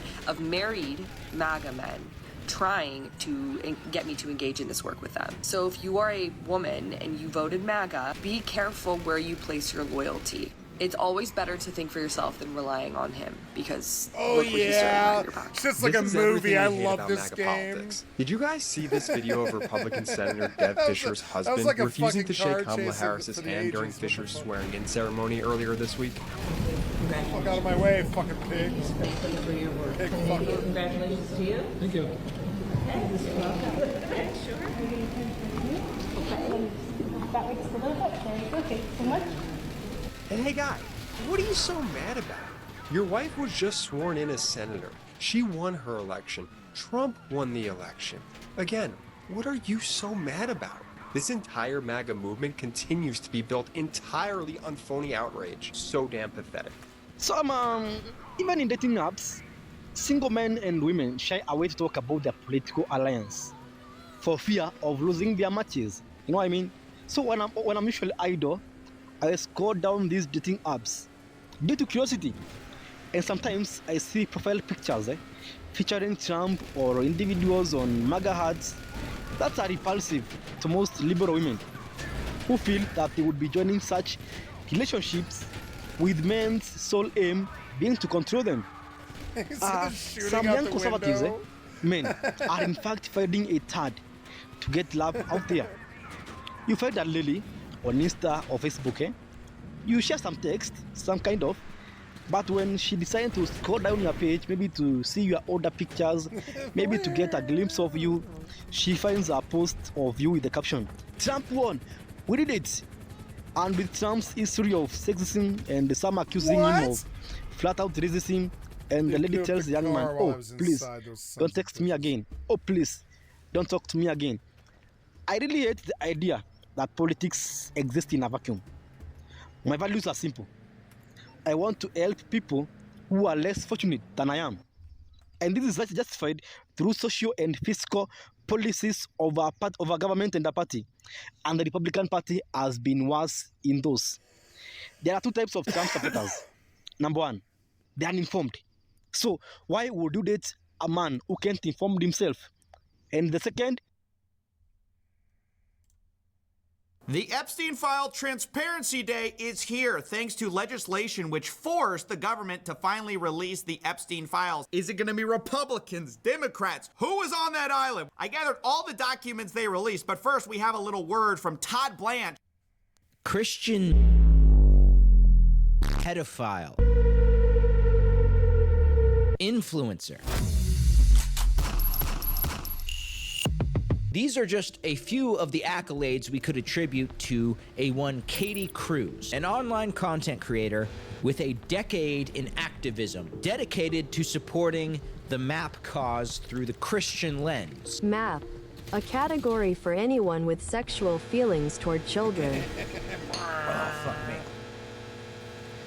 This is going to be a long one. In this video, I will be exposing her beyond radical beliefs, her attempts to make a 10-year-old child her girlfriend, and allegedly, emphasis on allegedly, exposing the real-life identity of the online hellspawn that is Katie Cruz. Buckle your seatbelts. Here we go. What we do here is go.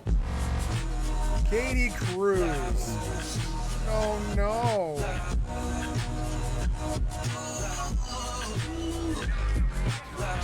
I I first became aware of Katie Cruz when I was looking into the now infamous MAP Camp of 2024. MAP Camp was a minor attracted persons convention scheduled to be held in Plainfield, Vermont. Watch my other video to see how that shit went down. MAP Camp was spearheaded by a character known as Mythby, someone I delved into in extensive detail. Mythby runs an organization called METAL, which is Map Equality, Dignity, and Liberation.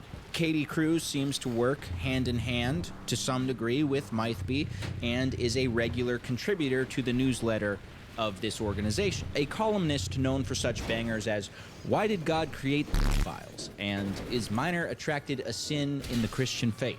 In Metal's first newsletter, Mythby thanks a number of maps, including Katie herself. Mythby says, "We have met weekly since October 2023. Creating minorattracted.org has been our biggest project. On top of that, we've been plugging away on research and prep work for some activism projects. We have far more projects in planning than we do projects that are active. We've even engaged in some direct action when needed to stand up for one of our members. I'm incredibly impressed with the valuable work we've done, but in my opinion, the best we've done together is ending our weekly meetings with a dance party that lasts for one song." Now, I don't know if that is to say that all of Metal's columnists are included in these weekly meetings. I imagine not all of these people are located in the Vermont area, but the point is that Katie Cruz is part of an organization of like-minded, minor-attracted persons who are pushing this ideology as activism. What is, of course, an immediately noteworthy and colorful detail of Katie Cruz as a character is, of course, her Christian faith. Now, many people have espoused the Christian faith who have turned out to, behind the curtain,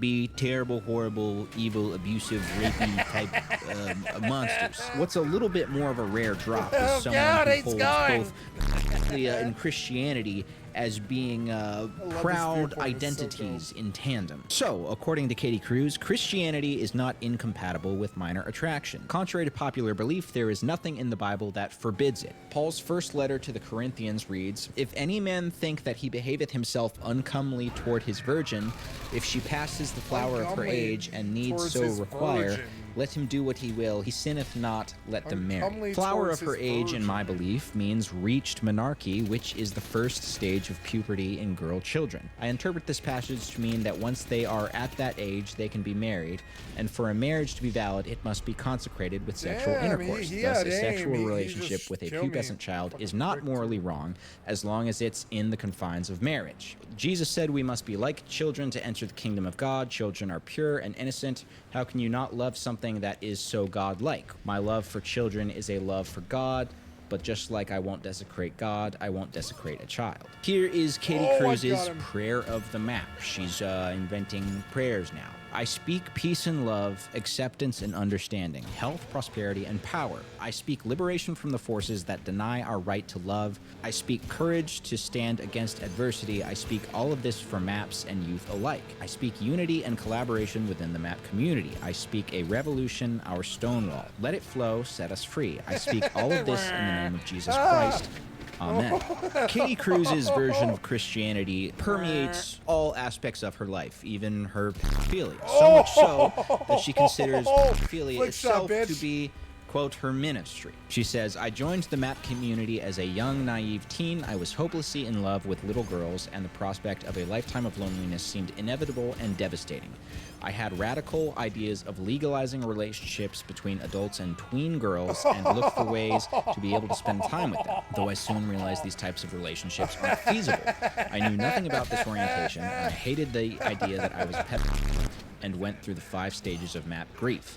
Over the years, I've met a lot of people who have guided me and inspired me to reflect philosophically on minor attraction. I've learned a lot about myself and about human nature. I have had many maps confide in me for comfort and advice, and I don't know how I do it. I'm hardly a great communicator, but the right words always seem to come to me. And every time I help another map, I'm so fulfilled. I finally found my purpose in life. I'm still on this map journey myself, still learning. I believe I can take this experience and use it for good in this world.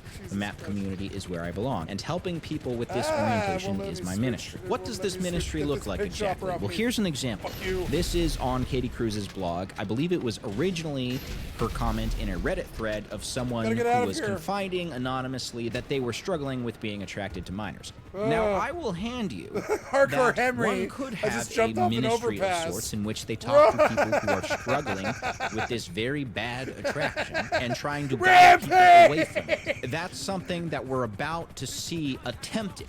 However, there are some similarities here between Katie Cruz and Mitheby of the aforementioned map camp fiasco, which is at times they will use language that appears like that is their goal, to help people resist temptations, as it were, in this case, attractions that could only result in harming a child if acted upon. However, as we delve deeper into Katie Cruz, we'll of course see a lot of doublespeak happening, because there will be other instances in which their entire goal is to justify being attracted to minors and acting upon those attractions. Okay, so back to Katie Cruz's advice to a struggling person with a minor attraction.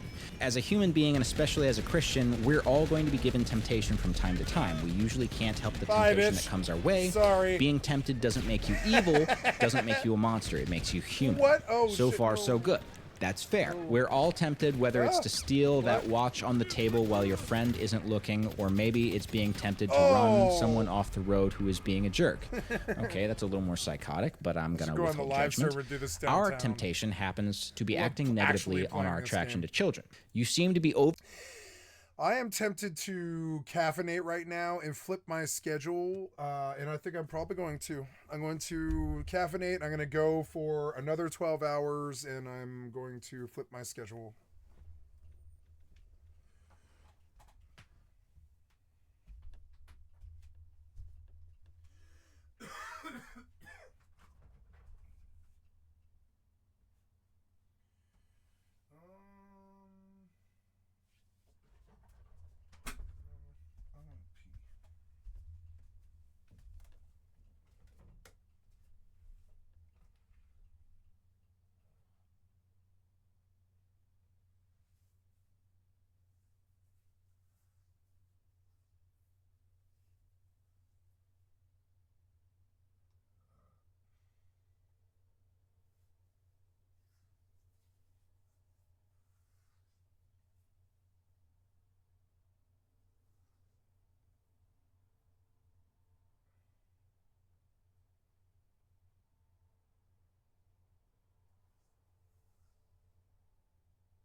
That was a fun standoff. Man, I feel like a snack, but I don't think I want to. Yeah, let's caffeinate and stay up, I think. Poor kitty, she wants to sleep. Poor kitty. Do I caffeinate or do I go to bed? I'm tired, but...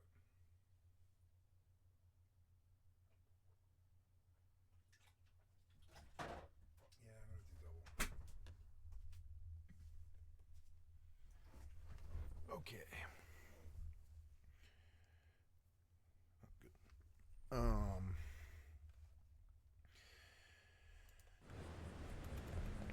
So, U-Tool.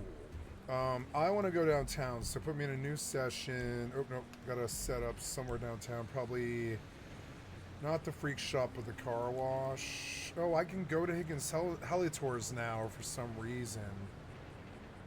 Oh, no, that's the quick GPS, yeah.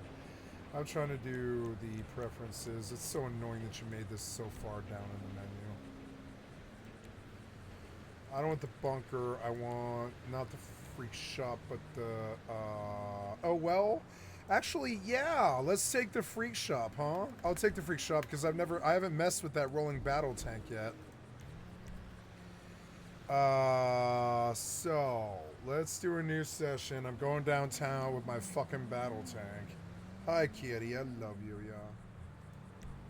I'm gonna go downtown with my battle tank, kitty, like Granby Dozer guy.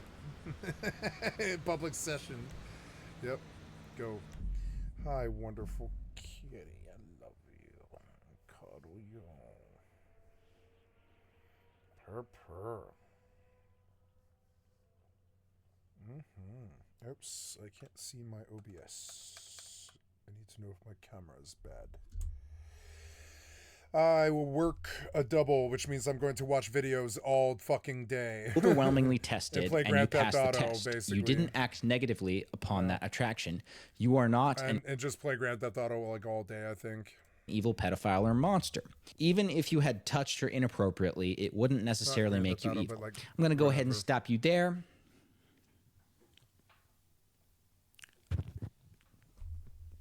You know what I'm saying? All right, let's move on. It means you are human and you messed up. Everyone sins. It's human nature. It's how we feel about it afterwards that makes us evil or not. It's how you feel about it afterwards that makes you evil or not. There's something very interesting about Katie Cruz's particular theology in this way. It's entirely self-centered. What defines what she would consider to be sin has solely to do with whether that's a, oh, no, God said don't do that thing. There is absolutely zero regard for the effects your actions may have on, in this case, a fucking child. I learned in a Bible study that our gifts come from our greatest struggles. Instead of seeing your orientation as a struggle, see it as a gift. You love children. Children, especially babies, are meant to receive nurture, love, and affection. You probably have more compassion for them. What can you do to make a child's life better? There is nothing wrong with withholding, cuddling, tickling, and kissing babies and small children. Parents and caretakers do it all the time. Yeah, but there's a difference, though, isn't there? If someone left the baby with you, obviously you are perceived as a caretaker for them. Show that child some attention. Let her know she is loved. You may be the only one in some child's life who does. Now, if you're anything like me, you're going to be asking right now, why in God's name would anyone advocate that someone with minor attraction go into the field of babysitting? And it is with deep regret I have to inform you that in the industry of useless bachelor's degrees in creative writing, this is what we call foreshadowing. More on that later. At this point, I would like to establish as a fact Katie Cruz's intent to harm. These last few days, I've been daydreaming about having a 9-year-old girlfriend. She'd come over and hang out, playing video games and watching Netflix with me. I'd make us a good meal of comfort food. We'd laugh and joke and have a good time like romantic besties. While watching movies or shows, she'd lie across me and look up with those innocent, please love me eyes. I'd then pull her up on my lap and we wrap arms around each other as she melts in my arms. She would give me a wet but playful smooch before laying her head on my chest, and I'd kiss the top of her head. We would then fall asleep holding each other. I would feel so loved and safe in that moment. Well, that's good. I hope you continue to feel safe, Katie. I consider myself a freedom of choice map. I believe everyone should have the right to full body autonomy and can choose who, when, how, and to what extent they wish to engage in a relationship or not engage in one, regardless of age. I believe that everyone, including minors, should be empowered to make that decision for themselves. There was a girl I used to fool around with when we were in high school. Her name was Chelsea. She lived with her mom, and dad was almost never around. She knew about my orientation. She told me she had a 10-year-old half-sister who lived with her dad. She said I would have loved her. That if she was living with them, she'd let me take her on dates and that I could have her. Her words, not mine. She said she trusted me because I always treated her well. When she realized I was never going to commit to her, she started dating other people and we stopped fooling around. I feel bad that she wanted more and I inadvertently let her on. I never met her half-sister. Thank God Almighty. Probably for the best because I was young, dumb, and horny, and Chelsea might have encouraged us, 10-year-old half-sister and me, to fool around, or at the very least wouldn't have stopped us. I'd be on the registry. Chelsea, you can kick rocks. What a fucking bitch. All right. Can I get a bunch of Chelsea, you a bitch? I'm going to unsub for no. I don't think I'm going to. I don't like this guy. I'm going to move on. Jeffrey told me that Ghislaine had something to show me upstairs. Go meet Ghislaine in the bedroom. Immediately when he told me this, I was like scared to death. What does this mean? I'm going upstairs into the bedroom and she's waiting for me in the bedroom? In 2000, Rena O was 21 and rising fast in New York's art scene. Then her relationship with her art dealer boyfriend imploded, sending her life into freefall. Rena leaned on her friend, model Lisa Phillips, trusting her promise to help. Instead, That trust would lead Rena deep into the twisted world of Jeffrey Epstein and Ghislaine Maxwell.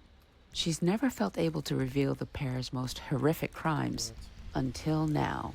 Lisa was a model and I was an artist. We were part of the same friends group and she was one of my best friends. She saw how heartbroken I was when my ex-boyfriend and I broke up. This was like the first real boyfriend I ever had. I lost myself in that relationship, so I didn't do a lot of my artwork, and that's why it was so hard for me when the breakup took place. And I went back to making artwork full time. I was working on this really beautiful sculpture that I started when I was in high school, and it took me about 4 years to finish it. So I finished it that summer, and I wanted to sell an edition. Lisa announced that she knew the perfect person to buy an edition of the sculpture.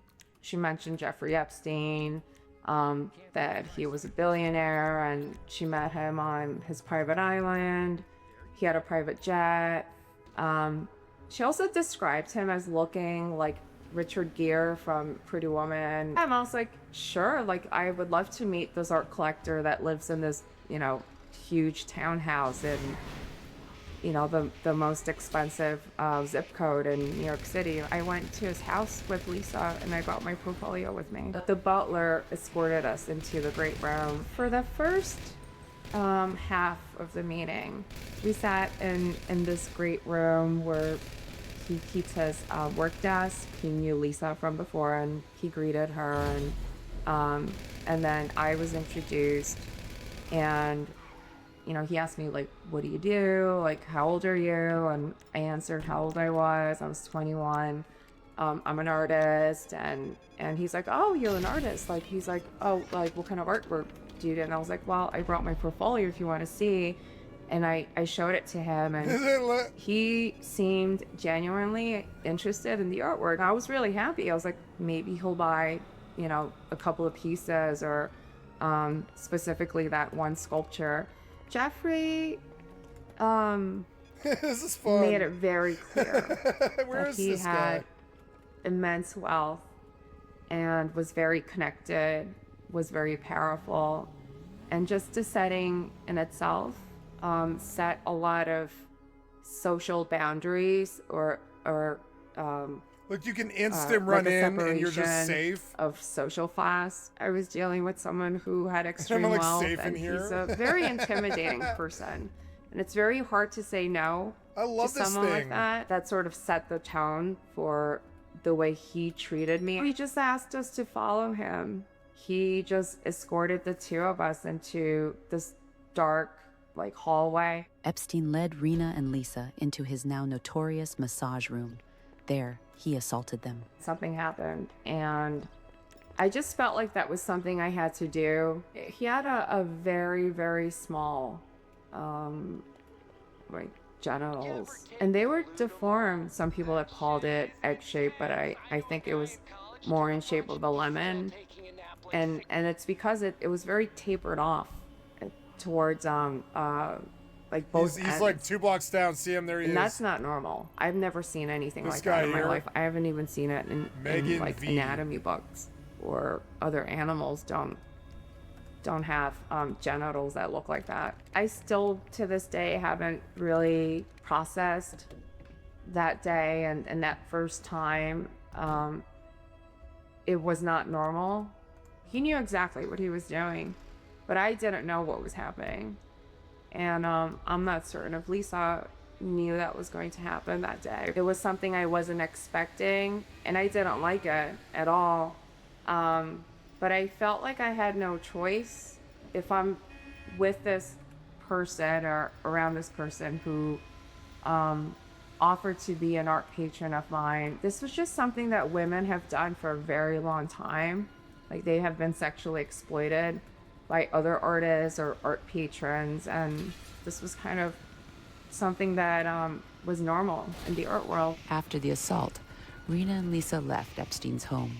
Outside, Rena still felt deeply unsettled until Lisa spoke to her about what had just happened. She called me the next day and she said, Jeffrey really liked you, and, you know, oh my God, like, you know, you should go see him again. And you know, immediately after that, the secretary called and told me that Jeffrey wanted to see me again. And we made an appointment, and I went over to the house. Well, I still wanted to sell my paintings and my sculptures, and I was hoping that he would buy something. I know a lady I dated a lady who was so much like this. In this business, in the art world, so much like this. A collector will usually not buy an artist's work, especially if they're an unknown artist, after seeing it for the first time. They usually like having relationships with the artist, knowing them for a while. Like, it may take sometimes a couple of years for a collector to buy a piece, or several months. The second time I went to see him, I was escorted directly into that room. Not the study, but the room where the first assault took place. And then I entered the room. There was actually a stranger, or another girl, in the room with Jeffrey, and they were both waiting for me. She actually ended up being someone that I knew. She was a sex worker who was an exotic dancer that my ex-boyfriend had met while she was working. And she was giving him a life dance, and they became friends. And you know, it was really shocking to see this girl that I never liked, and then to see her in that room waiting with Jeffrey Epstein. I think even to this day that she was going to participate in an act of, like, sexual assault. But since we knew each other and there was some sort of history, he forfeited, like, making us do something in front of him, or nothing really happened that day. He had me sit next to him, pull up the chair, and that's when he offered the art scholarship to go to art school. And that's something that I really wanted to do for a long time, but I couldn't afford it, and my parents didn't want to pay to send me to art school. I think he absolutely used that strategically to establish a long-term relationship between abuser and victim. A 4-year degree equals 4 years of ongoing abuse. But at the time, I had no idea that that's what it was going to be. I accepted the scholarship right away, and he just told me, you should follow up with his employees, and they were going to make all the arrangements. And I got those guys. I got them. I got 3 guys. Look, I killed 3 guys. I killed 3 guys. But he didn't ask me, what art school would you like to go to? And I actually wanted to go to Parsons School of Design. But he told me where he wanted me to go. So I just listened to him. I was like, I wasn't going to argue with someone who's offering to pay for art school. Soon, the scholarship became a tool Epstein used I shot him with Rena. 2 mags, But and then he he lived. continued to lure me back into the townhouse. Jeffrey traveled a lot. He was either in Florida or on his island, or traveling to Europe. 3 kills. And 3 whenever kills he with returned 1 to rocket. New York, It was I would so get a funny. phone call, and there was an appointment that would be made. And each time I went back, I felt like I needed to go back, because now he was paying for my art education. Oh my God. The philanthropist who's financing my education is calling me to come see him. And so it was very hard to say no. I can't believe I got all 3 of them. And I did go back whenever he called. And in the beginning, it was several times a week. He's like killing me wherever I And it went on spawn. for several months. He always liked telling me to sit down next to him on the desk, like he was giving me a lecture of some kind. So I quietly sat next to him while he gave me a lecture. He also just loved speaking instead of listening. Like, he was very he was absolutely a narcissist. So narcissists usually like hearing their own voice, and they don't really allow the other person to speak. So he was very intimidating, and also he dominated the conversations all the time. He called himself my mentor. So I viewed him as this sort of like older, like teacher type of person. And that's the type of relationship we had, except that he would take me into strange, dark rooms and something would happen with my teacher. I never showed him that I was upset because I'm from the Korean culture, and he was an older man, close to my parents' age, actually. And, you know, I just viewed him as someone who was older than me that I should never disrespect. It goes against my cultural values to talk back to someone who's older than me. I never talked back to him. I never interrupted him when he spoke. Christ. I always just like listen, and that's why he really liked Cheater, me maybe? a lot. And Jeffrey always told me how obedient I was. I can't remember every single time. The times I do remember very, very vividly are every single time that some stranger was in that room with him. And I certainly didn't like it. That's not something I consented to. It was always a female, and it was always a certified massage therapist or someone who was there to give him like a massage, who knew how to actually like give a massage. To this day, I have an issue with professional massage therapists, especially if they're female. And especially if they knew him and they were around him, I automatically think that they participated in the abuse of the victims. I hear a lot of these stories of the other girls. They were asked to give him a massage. He never asked me, Rena, give me a massage. I was never shown by anyone how to give Jeffrey Epstein a massage.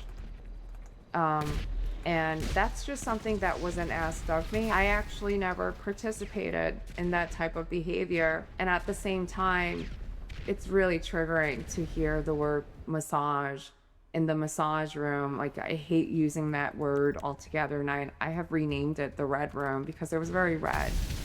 The room was very obscure and dark.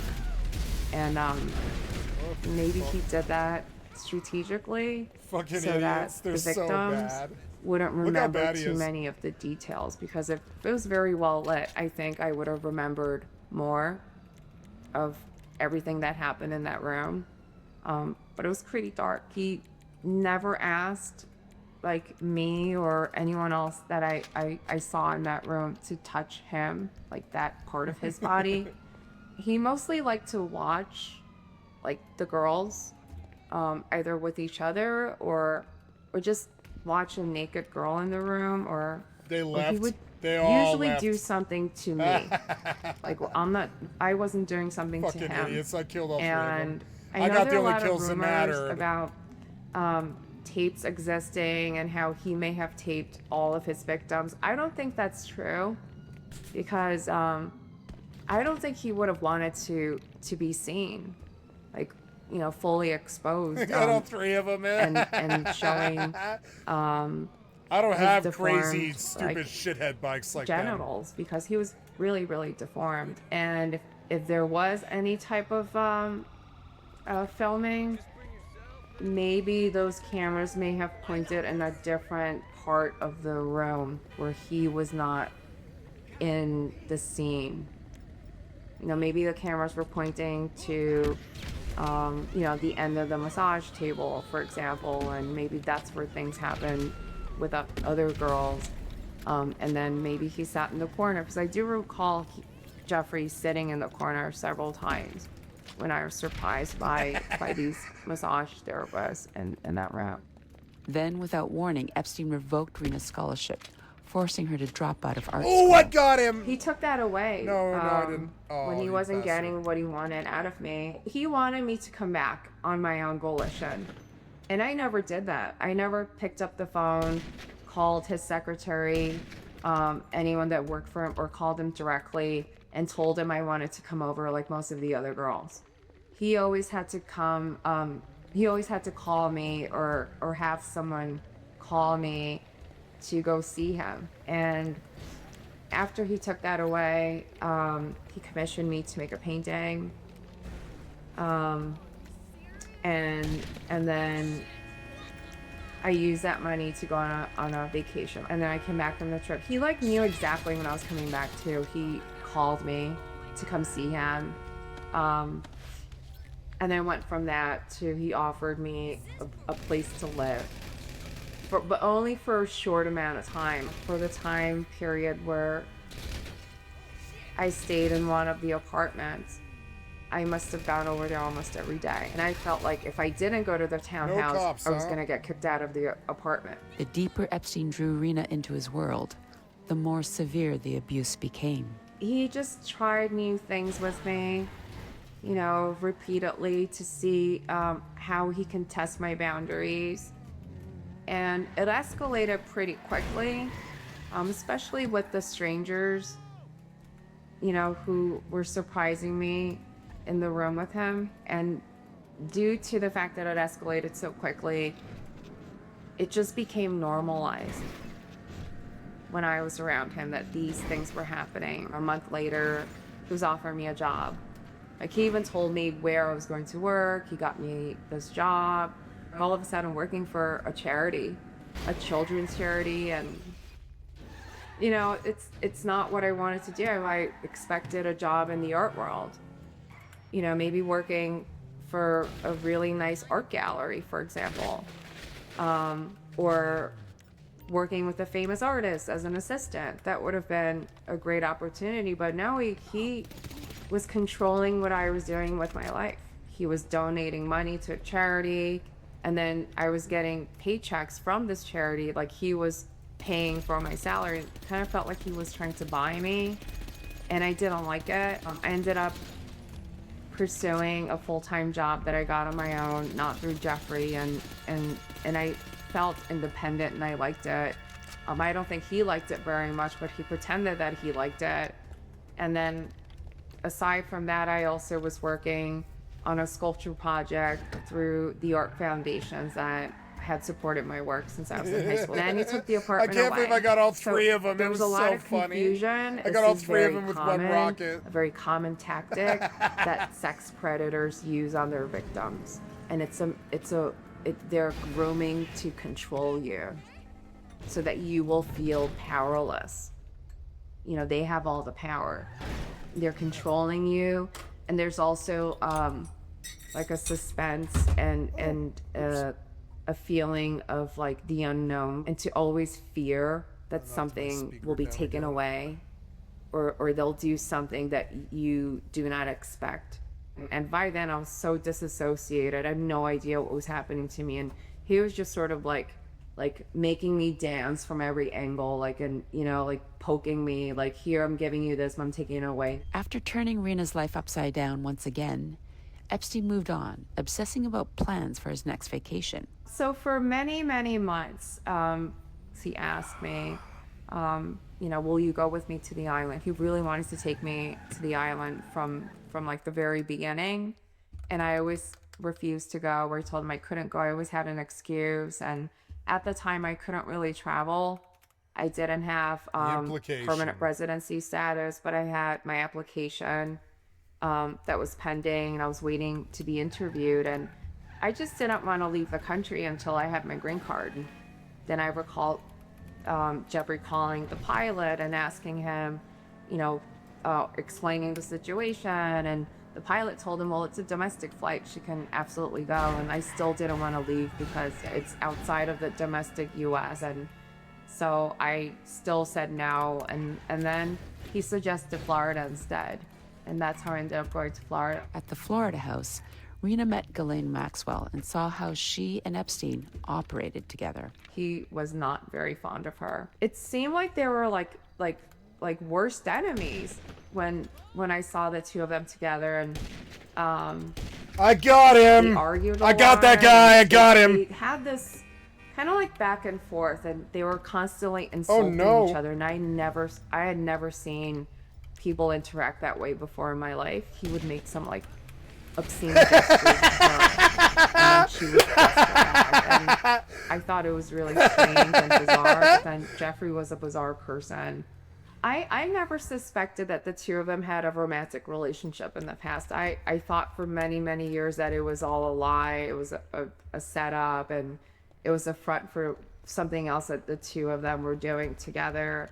And it wasn't until the Maxwell trial and the FBI released these images of the two of them together in like intimate settings, and I was shocked to see that if they were a couple in the beginning at some point, this would have been like the end of a really bitter divorce. Rena quickly realized the trip was nothing like Epstein had promised. He made it sound like a vacation when he initially invited me. There was another girl that was there with me. We were just contained in the house. Anytime we left the house, we were escorted by Jeffrey. He had access to cars and see this cop running across the road. They were freely going in and out of the house. I love this I didn't game. have any money. I just didn't even know where I was, and it wasn't a fun trip for me. Rena felt a surge of relief when she saw a familiar face arrive, Virginia Roberts, later known as Virginia Giuffre. I met Virginia in New York, but it was a very short meeting. It was like an introduction. Virginia was over at the house almost every day.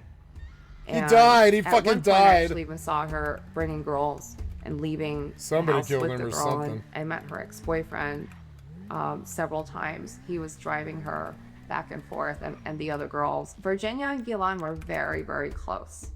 That I noticed. They had a very close relationship. If Ghislaine were a teacher and Virginia was a student, Virginia would have been the teacher's pet. So that's the type of relationship the two of them had. He explained why Virginia was there. He said, I'm waiting for her to turn 18, and then I'm going to start doing things with her. He told me when I was 21, I was too old. I knew she was getting groomed from that day going forward. The trip continued to spiral, becoming a full-blown nightmare. Jeffrey attempted to abuse me with another stranger at the house in Florida. He just told me, like, meet me here at this time, and then I went up and I got his ass! I got him! Another stranger. And yeah, he attempted to got do his ass. something. Oh, and no. actually, that was the only time that I walked out of the room. Because they were already engaged in something, and you know, like I went in and then I went out. Even then, Epstein kept I love this testing game. and crossing Rena's boundaries. The stories that I've heard from Jeffrey, he has told me a lot of different stories, and he thinks they're really funny. He thought they were funny stories, and I thought they were really gross and mortifying stories of girls doing things to each other. Ghislaine was involved, and she was facilitating all of this. Jeffrey told me that Ghislaine had something to show me upstairs, like go meet Ghislaine in the bedroom. And I just initially, like, you know, immediately when he told me this, I was like scared to death. What does this mean? I'm going upstairs into the bedroom and she's waiting for me in the bedroom. So I thought she was going to assault me. Like this was going to be like a three-way, another, you know, surprise situation. Somebody's But chasing me? It's on now. That's what I thought was initially going to happen. But no, she actually wanted to show me her closet. And she gestured for me to come, and she just had this huge grin on her face, and I didn't know what to expect. And she just opened this door and pulled out a jar, and there were all these sex toys that were in there, and there were Shot things at that that I guy. never saw around Jeffrey before, so I knew these were hers. I want to know what she was doing with those items, or what the others were doing with those items, because we have the testimony of the former butler that worked at the Florida mansion who testified and said he had to clean these objects. We need to figure out what was really going on in that Florida house and why no one is asking questions about that closet that Ghislaine had. And what were the girls doing with these things? They want to know if there were any adult, like, females that were doing things to these, like, minor girls that were in high school. And I want these answers. Soon after, Epstein pulled Rena aside for another horrifying surprise. He asked me, Rena, have you ever heard of a Thai massage? Like, do you know what that is? And I was like, no. I got him! And he described what it was. And then he explained to me that he went to Thailand. And he told me the last one he got was from a 12-year-old tie, you know, a prostitute. He just called her a prostitute. He also I got him! I got his ass! I got him! That he went to Thailand to engage in sex acts, and he called them child prostitutes, and that really bothered me. He just viewed not the these concept, just girls killing him as prostitutes, and he was doing things with girls in Russia and also bringing them here. But he was also doing a lot of darker things with even younger girls. And those were the Asian girls. His number one thing was little Asian girls. And they were much younger than 14 years old. And he traveled to Asian countries to engage in you know, really bad things with these children. This is where I get really angry. This is just outright inhumane. I actually repeated what he told me. I told Virginia, and that's how Virginia found out about the Thai massage fetish that he had. And then she went back and told him the next day what I had said. Virginia used that as an opportunity to try to get rid of me. She was clearly up to something with Gilan, and Gilan didn't like the other girls that were not loyal to her. I was not there for her. The other girl that was staying at the house was also not there for her, and she didn't like either one of us. And then he, you know, asked me to sit down again the following day, and then he yelled at me. Like, that was the first time I really saw him get really angry and scary. And he was mortified. That was like one of his biggest secrets that she didn't even know, and Gilan didn't even know this. And I assumed they all knew, you know, like this was like an open secret of his, and it wasn't. He had only told me, and I betrayed him, and he threatened me that day. You know, he told me he was going to do something to me if I ever told anyone what really went on around him. And I kind of started distancing myself from Jeffrey after that trip. I had tolerated so much of his behavior, but that was just something that I just, like, I didn't want to be around him. After that trip, I saw very little of Jeffrey going forward for a while. He knew I was busy working on my sculpture project. I didn't have a cell phone, so he didn't have a way to reach me. But that was around the time that Virginia started traveling with him a lot. Finally, Epstein managed to reach Rena and pressured her into coming to see him. The last time I saw him, that's something I don't want to share. It's actually very triggering, and I get a panic attack if I start talking about it. He clearly did something that really upset me, and he knew it. He actually got very defensive because of how upset I got. You know, that's usually the it's very natural for a narcissist, someone with narcissistic personality disorder, to get angry when they're confronted with doing something wrong. And that was his reaction, was anger. I had left that house like crying. I like ran down the street. That's how bad it was. And it was winter, and I just remember how cold it was, and it just felt like icicles were hitting like my skin. Like, I just felt like all the energy just draining out of my body. I mean, it was... I should have shot him. I could have killed him. I never saw him after that. I just didn't want anything to do with him. To this day, I have not walked down that street.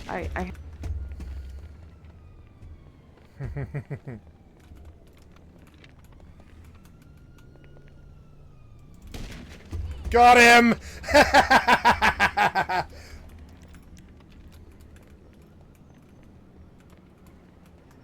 Fuck, I better get a car. Or I don't know, I better get a like a bike out. Oh, I have to do insurance. Is there someplace to go right here? There's someplace to go right here. Yes! Get me away from these crazy people. It's like Arc Raiders, kind of. I like this more than Arc Raiders.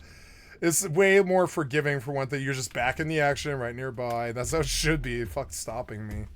Okay, these guys aren't going to know where I'm at. I need to do several things. First thing I need to do is pay insurance on my car. Oh, God. The fuck was that? Oh, God. Is he going to come in here? I think they are. Anyways, I need to call for insurance on my motorcycle so I can get out of here. Damn it. That's expensive, but I don't really care. MMI, we Oh, no charge. Okay, good. PvP doesn't cost you anything. This guy can't find me. It's going to be a rocket launcher fight, I think. And I don't know what to do here. Subway fight? Fuck. I don't know. Is he coming in? Yeah, I think he is coming in. Oh. God damn it. Dick.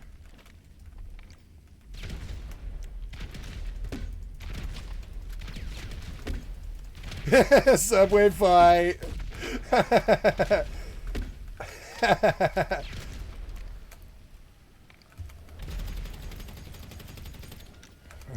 Subway fight. Did he die? I killed him! I killed him! I actually killed him! I fucking killed him with the M79! I fucking killed him. Did he drop money? He did, he did. Look, he killed here. I killed him. I killed him. I killed him. I killed him. Ah! I lick your blood. I lick your salty tears full of blood. Ah, I killed him around that corner. I can't believe I killed him there. He left. He left. I embarrassed him out of the lobby. Not my fault you chose to run into the M79s. That M79 fight. Oh, what was that? Oh no, was somebody like doing stuff to me? Oh god. Hello. No, don't mind. I don't have an Uzi. Just don't mind me. These guys are really mad at me. They're chasing me down here. Fucking idiots. I am not above walking to the next station. I am not above it. I'm below it. I'm not above chasing you further and further away from like finding me. Fuck you. I'll fucking run to the next station. I'm not above it. I've done things like that before in Rust, and I'll do it in this game too. Oh yeah, let me out of here. Is there a place out of here? What are they gonna do? Are they gonna come down through here? This guy's chasing me. I can tell he's like in the subway now. Will this take me somewhere? Take me somewhere. Will you take me somewhere? No. Oh, it's a train. It's a train. A train will get me out of here. He's got that guy is up there actively hunting me. I know he is. No, don't leave without me. Don't leave without me. Don't leave without me. Don't run me over either. Please don't leave without me. Don't leave without me. Don't leave without me. Don't leave without me. Is he coming in? I think he is. I think he's in the subway now. I can't believe how many kills I've got without dying. No, no, no! Oh no. How do I get down? I can't remember. How do you sneak? Is it like Q? I better just get ready to get down before it kills me. No, it's dope. It's dope. It worked. It worked. It's gonna get me out of here. It's probably better than the train. You can get out of the situation if you need to. And now, I RP get the fuck out of here. No, oh, supplies were not delivered. Yeah, I don't care about that. Oh, God. Okay, now to strategically observe the map, which I can't do in the basement. Damn it. Yeah, this guy is like trying to figure out where I am, and he's like trying to figure out how I'm doing this. And I'm like, yeah, I'm surf riding in a train. I took a train out of there, bitch, after I M79'd your bitch ass friend or whatever. M79, that guy. Do you have any idea what kind of skill kill that actually is? What I just did to that guy, it's actually kind of uncommon. I like bounced off a wall into another wall and hit his feet, and then I shot 7 nades to do it. But he was shooting nades too. It was a great little fight. I should have clipped it. It was hilarious. It was way better than something you see in like Arc Raiders or something. Okay, so. Yeah, why not? Fuck it. I'm like I got away from them, I think. I definitely did. I got away from them. Give me an elevator or something. Yeah, I'm nervous. I'm nervous because I feel like somebody's coming for me. And I like that feeling right now while I'm like amped up and trying to PvP.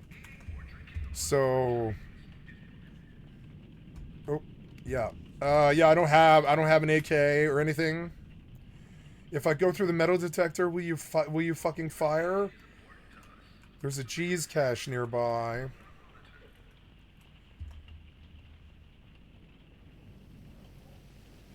There's a T. Let's put her back for a little while. The story is rather... Oh no, the story's over. Okay. Well... I get crazy. Oh, yeah. okay. You don't want to set me off. Why did Nick Reiner allegedly take the lives of his parents, Rob and Michelle Reiner? On Sunday, December 14th, in their Brentwood, California home, Rob, 78, and Michelle, 68, were both allegedly sadly murdered by their 32-year-old son, Nick, who had a lengthy history of substance addiction and mental health problems. Rob Reiner gained his initial fame in the 1970s, acting as Meathead in the sitcom All in the Family. You are a meathead. A meathead, dead from the neck up. Then went on to directing, producing, and even acting in many famous shows and movies. $26,000 for one dinner! We're going to break down Nick's relationship with his parents and psychologically piece together the evidence to reveal how this happened and why he allegedly did it. Now, let's get started. Sometimes I just come out to gather my sick thoughts. Nick Reiner has a lengthy history of substance addiction and mental health issues from a very young age, where by the age of just 22, Nick was reportedly in rehab 18 times and had several stints of homelessness. Many people in the neighborhood say that the son Nick had been troubled his whole youth. In 2016, Rob and his son Nick made a movie together titled Being Charlie, which depicted many of Nick's struggles with drug addiction. I'm one of your constituents now. You wouldn't want to lose the governor's race by one vote. You can either head back to treatment or live on the streets. It's your choice. And working on this movie together seemed to help Rob better understand his son's struggles. It forced me to understand a lot get more on the what bike. Nick was going through, and I think it forced him to see what I was going through, and that brought us closer together. And at this point, his family optimistically believed the worst was behind them, after Nick helped make this movie, hoping that Nick could be looked up to as a success story of overcoming addiction. It's life goes on, life happens. However, after the movie was released, Nick sadly relapsed again. Yeah, I'm a big-time screenwriter, baby. He's a big-time screenwriter, baby. Nick apparently continued to struggle with drug addiction and mental health, and was living in the guest house on his parents' property. It's impressive, but understated. Grand, but charming. Even though he admittedly destroyed it previously. Yeah, I went 10 rounds with my guest house. Got totally spun out on uppers. I think it was coke and something else, and I was up for days on end, and I started punching out different things in my guest house. Everything in the guest house got wrecked. This is all starting to show us that his parents, Rob and Michelle, are becoming much more lenient with Nick. Crazy good, though, you ham. Every year I get so excited. I got invited to Conan's Christmas party. I have fantastic party. On the evening of Saturday, September 13th, Conan O'Brien threw his annual holiday party at his home where Rob, Michelle, and their son Nick attended. But this was when it all sadly went downhill. Sources telling NBC News that Rob Reiner and his wife took their son Nick to a party hosted by Conan O'Brien, and it was at that event, they say, that the 32-year-old began acting erratically, was disruptive, making other guests feel uncomfortable, and that led to an altercation with his own parents. It was reported that he was asking guests at the party if they were famous. Rob and his son Nick allegedly had a very loud argument at the party where Rob told Nick his behavior was inappropriate. Rob and his wife Michelle then left the party to go home. Nick interrupted former SNL comedian Bill Hader before storming off. At 4 a.m., Nick curiously checked into the Pierside Hotel in Santa Monica. When hotel staff went into Nick's room Sunday morning for apparently daily maid service, they found the shower full of blood on the bed, and the room's window was covered by bed sheets. At around 2 p.m., when the massage therapist came to the Reiner's door for their scheduled session and no one answered, baby! Was contacted due to concern for her parents' health and safety. Her home is next door to the family tennis court and across from her parents' main house. On entering and making her way into her parents' bedroom, this is where 28-year-old Romy sadly found her parents in bed with multiple stab wounds, including their throats cut. Coming at you! I'm coming at you! Michelle was allegedly partially responsive, mentioning Nick did this in a dying declaration. Jesus Christ. However, Michelle died soon after. Get up! We have two cardiac arrests.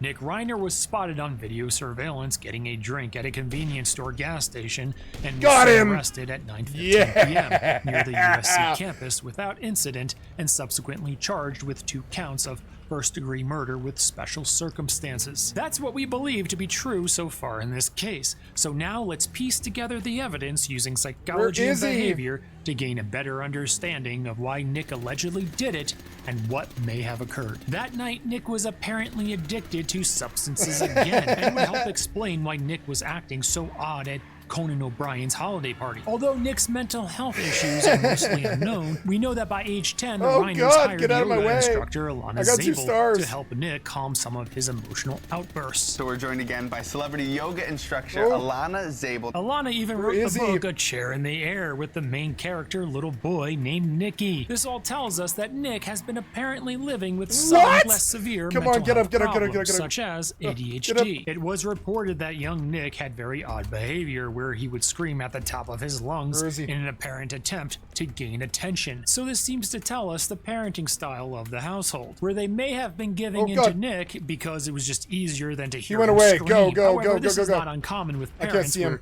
they were just given to a child because it's just easier than to hear them scream. However, the child starts to get involved into drugs, for example, it becomes a real problem. In his early teens, Nick sadly became addicted to numerous hard drugs, including opioids and methamphetamine. I was a real, nutcase. I was crazy. And I just, it was more than drugs. It's really always about more than that.